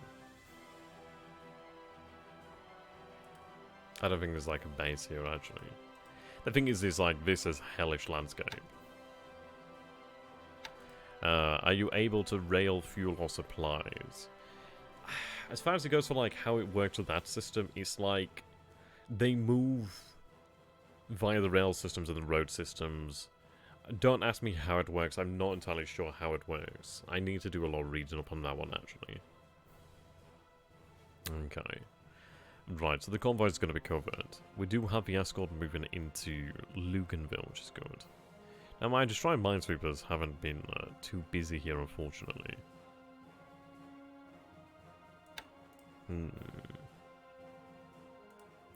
I might have them actually move into... what we'll do here, then, is we'll have them head into Comac.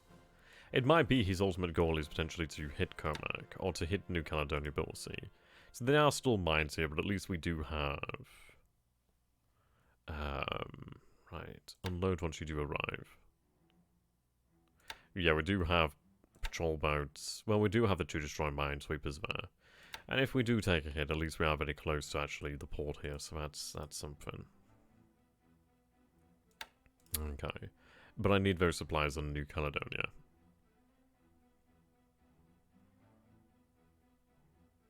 Right. So we'll have that targeted over this way. And the good news is, should he actually head out this way, he's running out of space. So we'll have half a Kidwatai here, the other half a Kidwatai here. We'll have naval bombers able to run rampant over this area over here. He's running out of room to maneuver now, and he doesn't even know it. The thing is, if he moves down to Tulagi, well, he's going to be running into a force over here. If he runs to Buin, the Coral Sea Task Force will be moving over this way as well. Oh, this island over here.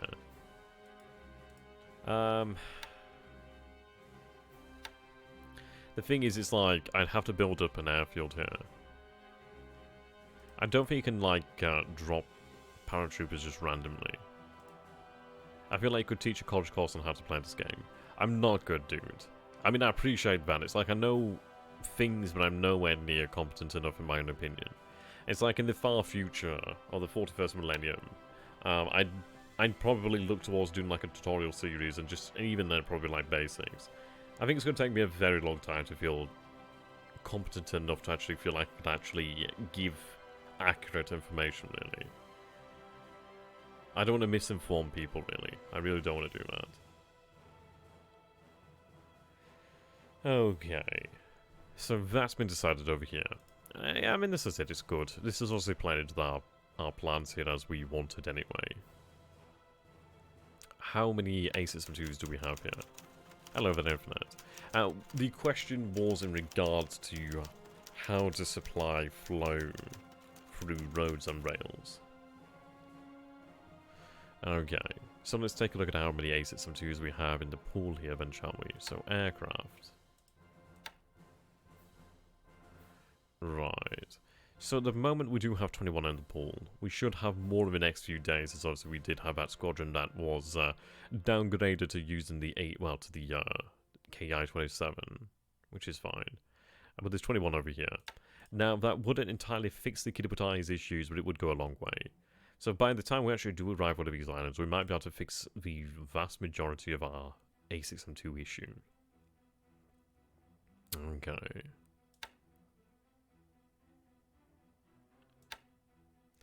We know there's been tanker activity in this area, at least cargo activity. He's definitely operating something down here at Perth. I'd be shocked if he wasn't. So the good news is we will have something heading out that way. Need to deal with this. Kiso's on her way there. Do I want them at any more talk? Because let's take a look at this. You. Perfect. Actually, no, you belong to... oh, you belong to the Indian Talk units, okay.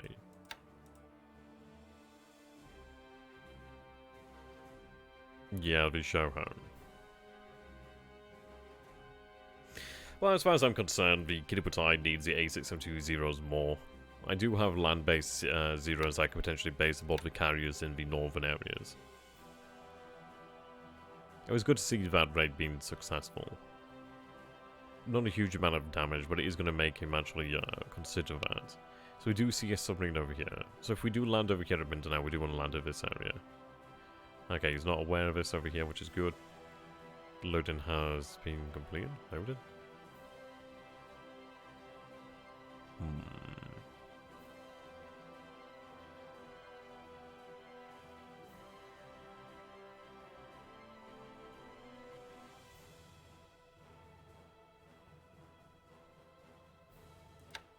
I guess I'll load them. I suppose it would be quicker. Yeah, we'll load them and move them elsewhere. Let's see. Will you bomb the airfield again? I sincerely doubt it due to the fact that I know he's going to be reacting to this.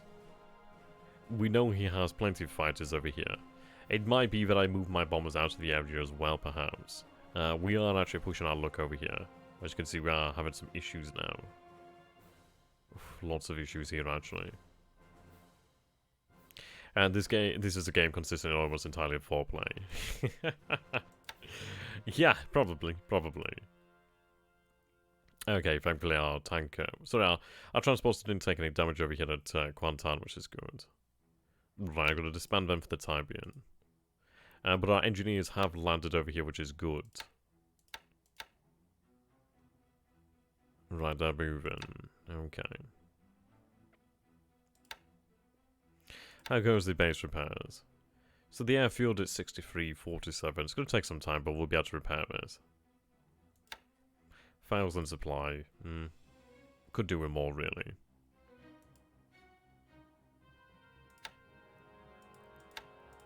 We could sweep the airfield with A6M2s, that is correct.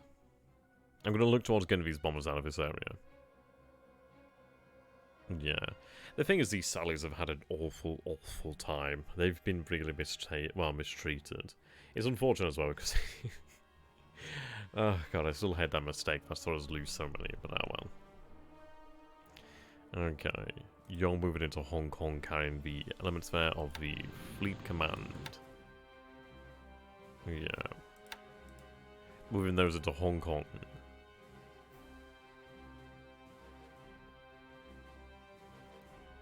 Lovely amount of fuel there. Okay.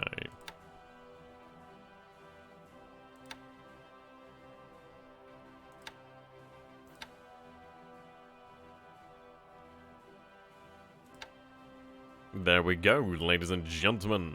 Behold the 48th Division. Finally assembled. So now that we have the 48th Division, we'll begin loading that. I'm probably going to load it in the next session, actually.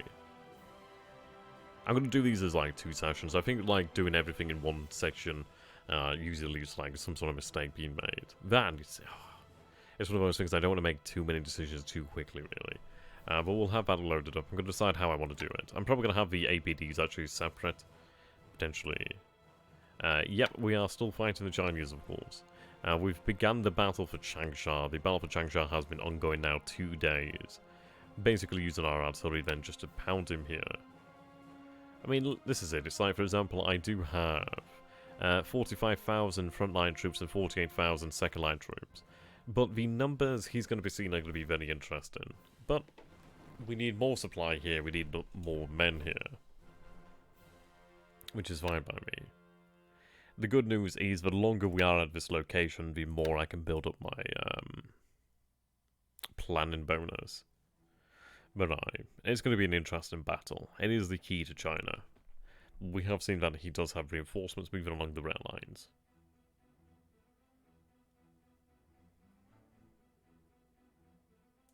Resources moving here, which is nice. Good to see the system is operational once again. Okay. Motor gun boats over there. Yeah, fair few ships over there. Yeah, we're still fighting over there, Wencham. We are taking a long and slow approach to this, basically looking to starve him out. Which is fine by me. It is going to work. And see is victorious here. Okay, 39th Division is making its way to Shanghai. Where they're going to begin to rest there for the next few days, really. Well, for a fair while, anyway. A fair while. Yeah, the thing is with, like, China, it's like we both need to pump supply into China. He has the Burma Road to pump supply into China. I've got to really ship it over via either sea or basically out from Korea or something of that nature, like Manchuria. But I've got to pump supply into China.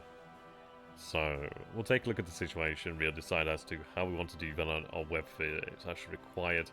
Ideally, we don't have to do it in the near future, but it will have to be done at some point. Obviously, more supplies is beneficial, does help us out, so we'll have to bear that one in mind. Okay. Right then. Let's see, so our forces have arrived at Chiang Mai. So we do see AMCs over here. I think what he's doing then, it seems as if he's moving supplies into Burma, which makes sense because these supplies are destined for China. The beauty is though, like, if they're destined for China, if we do capture these bases, then, hey, at least we gain those supplies. Well, why can't you improve the infrastructure? It's not so I mean, I wish we could build roads. I really do wish we could. But unfortunately unable to do so. The issue is it's like rail lines. If I could connect these rail lines here, that'd be amazing. It's just, as far as it goes for supply, like, China inherently doesn't produce enough supply to actually satisfy all the armies in the field. Like, the Chinese can't supply all their men. This is why they must rely upon the Burma Road. Like, we can supply our men to a greater degree due to the fact that, well, we are an army that revolves around the rail lines. We're an occupation force, really. Like, I can hold the bases of China, I can't hold the entirety of the countryside. But I can hold aspects of China. I can hold the parts of China that matter. I'm glad about this, though. I mean, finding this collection of units over here is rather intriguing. So what we're going to do then is assume a defensive stance here with the 3rd Division. We'll have our 104th Division make their way up there, and the thing is they're going to have artillery. So what I'll do then is either move this way to destroy this unit, or we'll even just wait here. It's going to be an interesting one. It's like, for example, there is about 38,000 men over here, which is, it's a decent amount of men, but not a huge amount of men. I think we might, given the 3rd Division and 104th Division, might be able to move that way. Yeah, it'd be nice to be able to build roads, but it would take a hell of a long time. It would take a hell of a long time. It's like the actual Burma Road was like hell.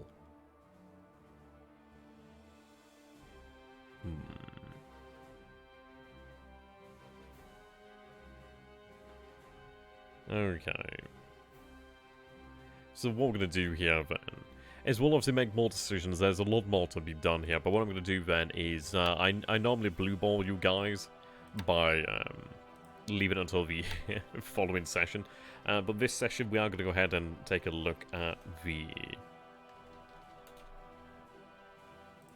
tracker, actually. Yeah, that's true. Yeah, we'll check the radio intelligence report there. And welcome, by the way, residents. It's good to have you as always. I'll save it here. We'll take another look at the intelligence report there just for you residents, and then we'll go ahead and take a look at the tracker.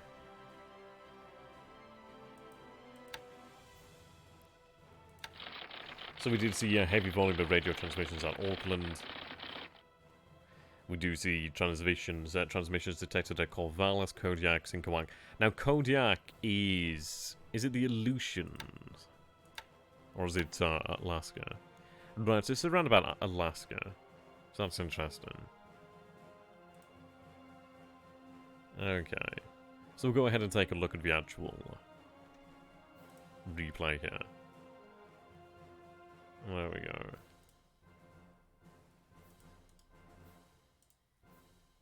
I will eventually clean this desktop up. I have started.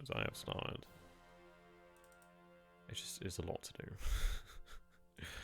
Okay. Right, there we go. I think it's this one. Yeah, okay.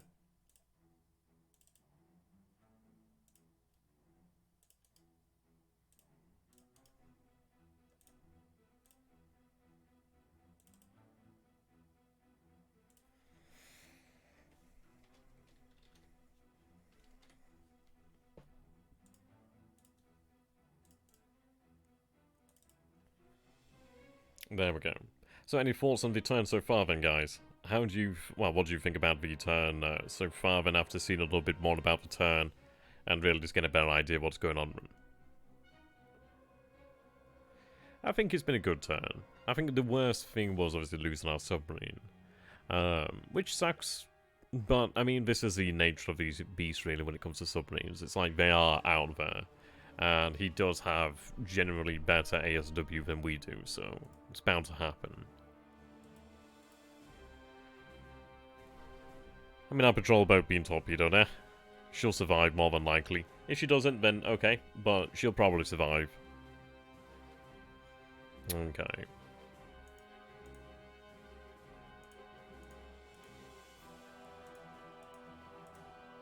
Need supplies moving up that way, but I do believe I have supplies. I've not even taken a look at the actual celibacy, actually.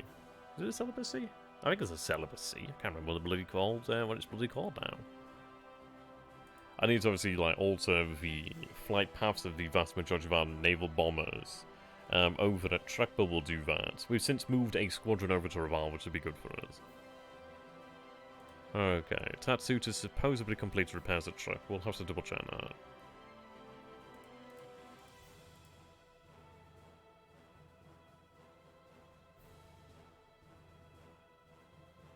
Okay.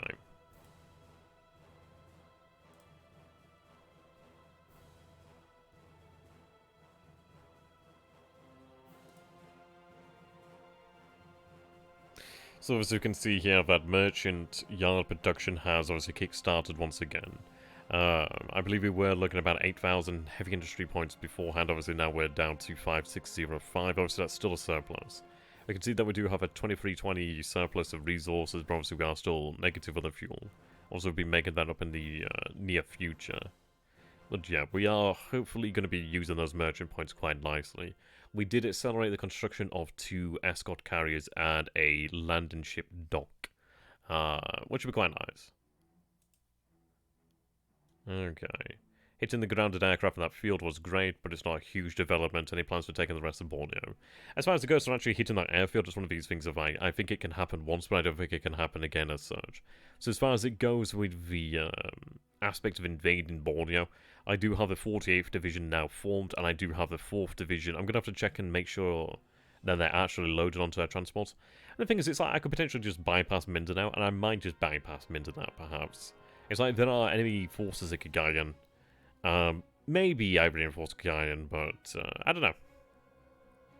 We don't have to... I mean, Cagayan really doesn't matter that much. It would be nice to pacify the island. But it might... to be honest, it might be just worth our time just to bypass Cagayan then. Bypass Mindanao as we do actually control the vast majority of Mindanao, and those US forces will eventually give in. So I might just bypass Mindanao for the time being, which would mean that I'd have the 48th Division, I'd have the 4th Division, I'd have the forces of the Midi-Kitabutai. So obviously we will have the light carrier Shoho join us in the next week. I believe it might be under a week at this moment in time, which leaves us with 2 light carriers, 2 escort carriers, 4 battleships, a number of heavy cruisers, a number of cruisers, a number of destroyers. Obviously they will be moving south to escort our forces. We do have control of Davao, so I might be looking towards using Davao, but obviously I'm going to need aviation engineers from there. Now, we do have the base of Bawal Dawab. At Bawal Dawab, obviously, we do have a naval headquarters. We have an aerial headquarters, I do believe. I don't know if we have a naval headquarters, actually, now saying that. But we definitely do have a aerial headquarters. So that one does allow us to actually use the torpedoes over there, which is nice. And that also goes a long way into actually controlling that area of the seas around Celebes, the seas in that general area, really. So we do have control of that general there. Well, general vicinity as such from that side of Celebes. So as far as it goes for taking Borneo, I could throw a entire division at Borneo, and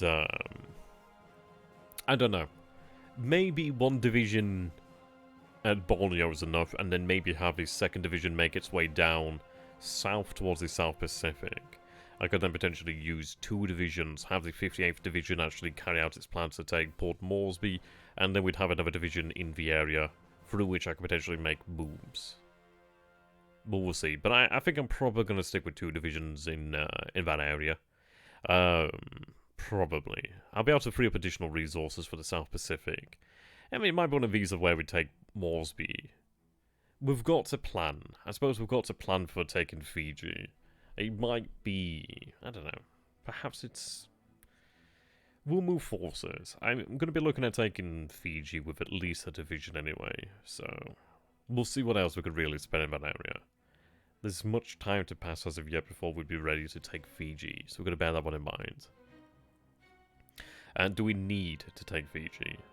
We don't need to take Fiji, as such, but it does come with a whole host of victory points, which is very juicy. It does come with some very large airfields. We do know there's a level 4 airfield and a level 2 airfield as of now as well. I can't remember the size of the ports, but the thing is, obviously, we do have those available to us. That would allow us to actually try to effectively shut down the area around Auckland, basically around New Zealand.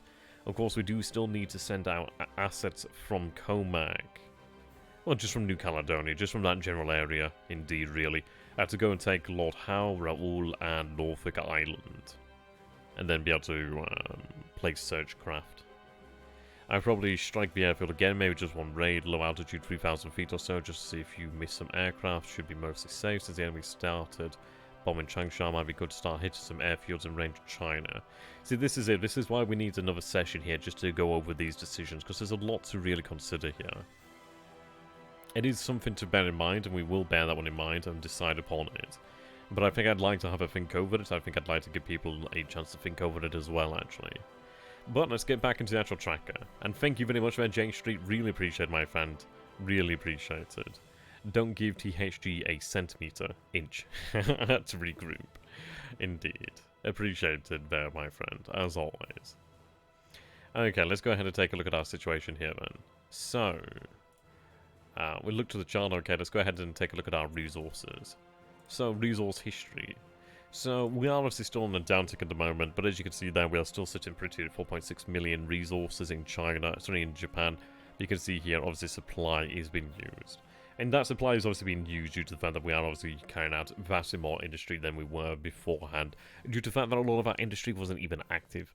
But as you guys can see, we always do tend to sit around about 700,000 tons anyway. So it's not too bad. We'll be alright. Fuel is sitting at 2.146 million tons. Oil is sitting at 2.5 million tons there. We do have fuel for a good few months at the moment. Oil for a good few months. Resources were looking good. Our resource situation at home is stable at the moment. Well, it's not stable, obviously it's declining. But it's going to take a long time. So it's semi-stable.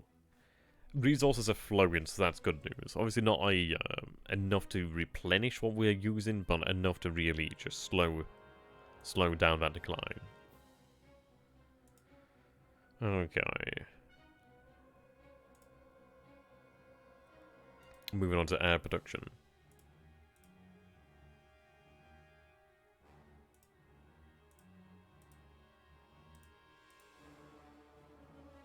Now, I don't know, I've been toying with the idea. A stable decline, yeah, pretty much. I suppose a controlled decline is the idea. Now, I've been toying with the idea of potentially shutting down the KI-21 to a production. I did have a discussion with the viewer, Infinite Monkey, the other day.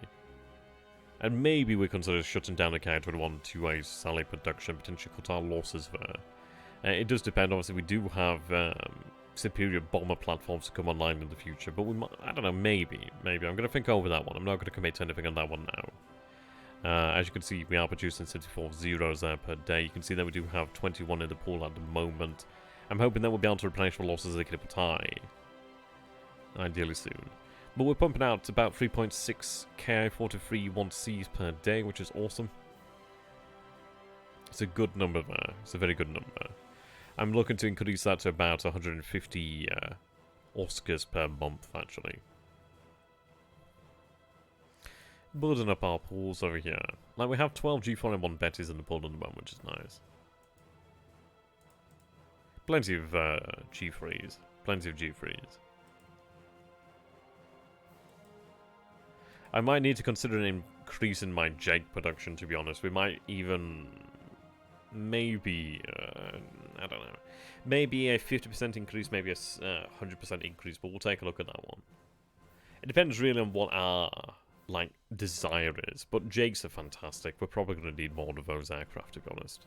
Especially if we're going to be increasing the amount of float plane squadrons, well, so-called squadrons that we have available. Something to take into consideration. Okay.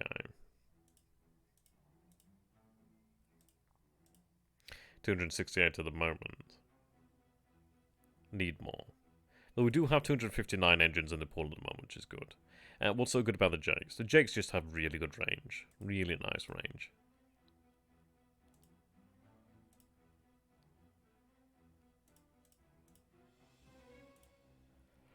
Ah, excuse me. Ah. Okay.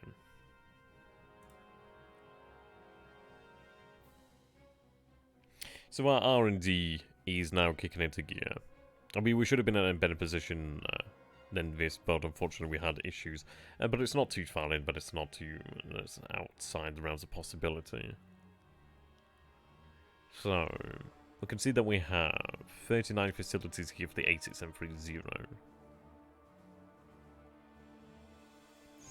Supposedly we'll have the A6730 available about halfway through the year. The Tojo should arrive towards the latter end of the year.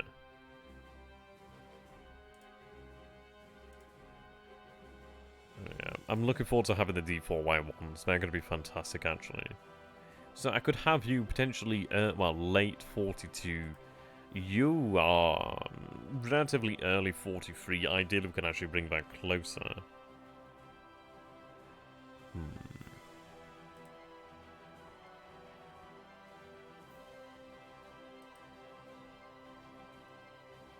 We'll see, we might want to take a look at the R&D plans and actually rectify them, potentially change them in the future.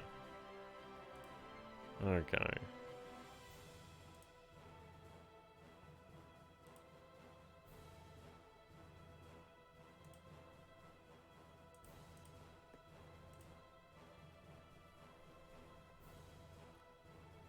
Now it's listed 10th of June there, but it seems like if we obviously continue here until the end, we'll expect her on the 9th of June. Which is obviously significantly earlier than the 27th of October there.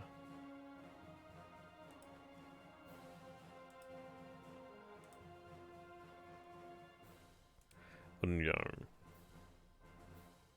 Will you produce a D3A too? I don't think so. I'm probably going to be looking towards just using the D4Y1s, to be honest. I do believe they are the dive bombers and superior anyhow. It's the range, really. Okay. So the Unyo, we're looking at the 26th of March. rather than May. June rather than November. The landing ship Akitsu Maru. We're looking at February, which is nice actually. I think that's not too far after the actual fall of. Is that? Let's see. When is the fall of Hong Kong actually? Sorry, not the fall of Hong Kong. The fall of Singapore. Can't believe remember. I know it's in February. Is it 21st, 22nd? It's something. It's the 20th, 20 something. Something around there. Okay. The fleet carriers over here, we're looking at the 19th of February. Okay, this sounds quite nice then. So we're looking at the landing ship dock Akitsu Maru in February. Then obviously the fleet carrier about 3 days beforehand, which is quite nice. That's very nice timing. April, June, March, June. So that's good then. So in June of 42, we'll actually have a light carrier and an escort carrier. March, we'll have that. Yeah, so February, March. Be quite nice, actually. And those level bombers useful. Which ones are we talking about, actually? Oh, landing barges. Okay. Yeah, these are just landing barges. They do what a landing barge does.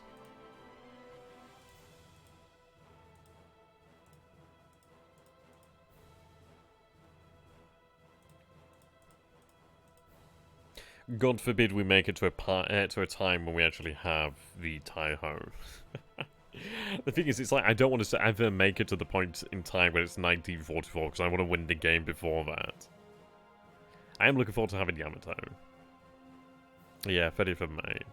1st of December there. She was actually slightly accelerated, so I wonder if that has actually made an impact.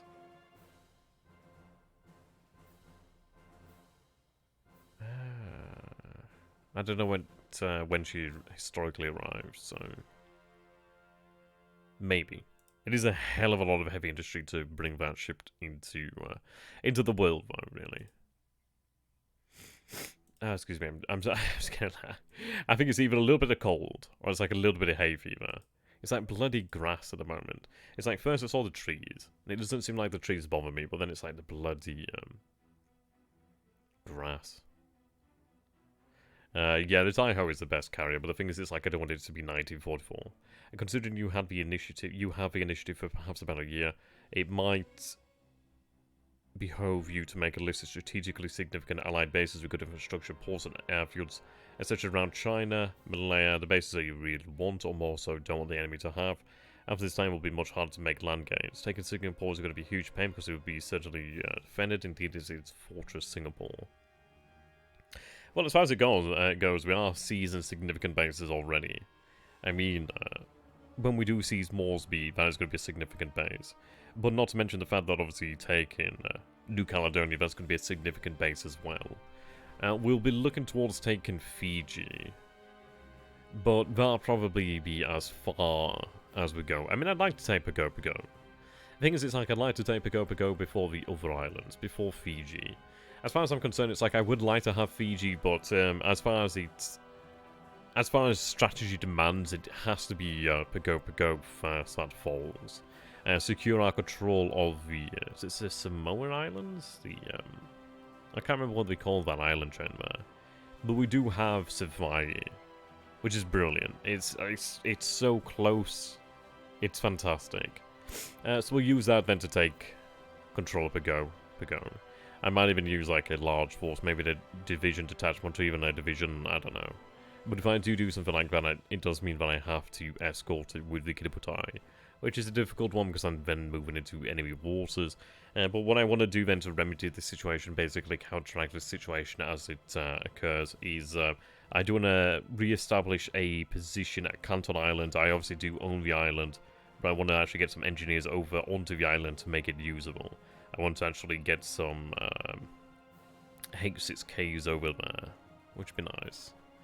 Okay, so I'm going to take a look over here then at our search radius. I'm going to show you guys. So we're looking at naval here at the moment. So let's take a look at about 75%. Okay, so if we take a look over here, then you can see the naval search around Malaya is not as great as it once was. You can see this is where the baby Kilgore is. Float plane, more than likely. Probably a Jake. Okay.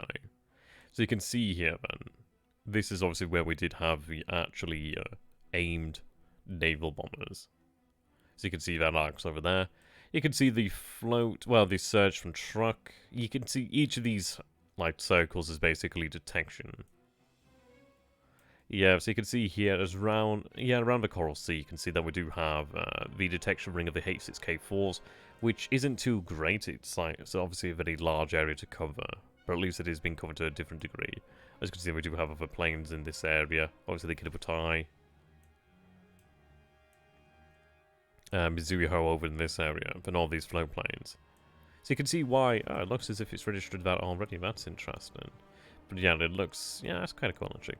So you can see, I wonder if this actually automatically updates, man. That's intriguing. But you can see that we do have a large coverage of the Coral Sea. Obviously, I can cover this area as well in the near future.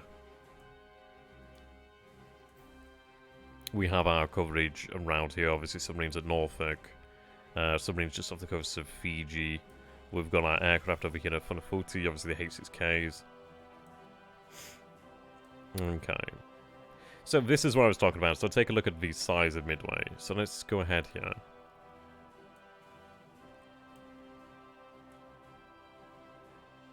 So these are the H6Ks then.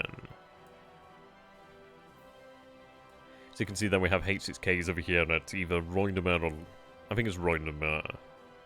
I don't think it's Kwajalein. But we have H6Ks over there. We have H6Ks over at Wake. You can see that we have a submarine aircraft over here just by Johnston. But you can see it's like our H6K4s, they don't have the range to reach the Hawaiian Islands. But the thing is, it's like, it makes it significantly easier. Like, now as you can see, we do obviously have H6K4s covered in Japan.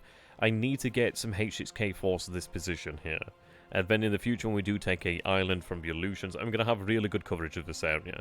But for the first time, we do have aircraft looking over this area. We have aircraft looking over this area in a greater degree. So the thing is, it's like, should he be approaching Japan, we'll probably be able to know about it. At least we'll have a good chance to know about it. I need to get total coverage there, but we are working towards it. If we zoom out more, there we go. So you can see this is basically all our naval search in the area. So obviously this is a fair old amount.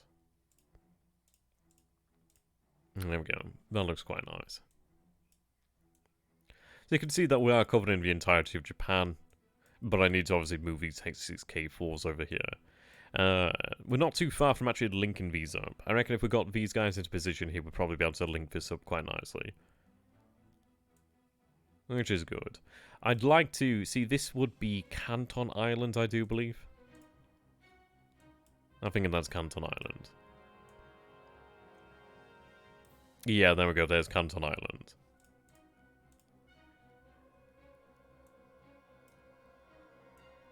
So, we wouldn't actually be able to reach Palmyra, but what I'd be able to do there from Canton Island is basically just increase the amount of search I have in this area.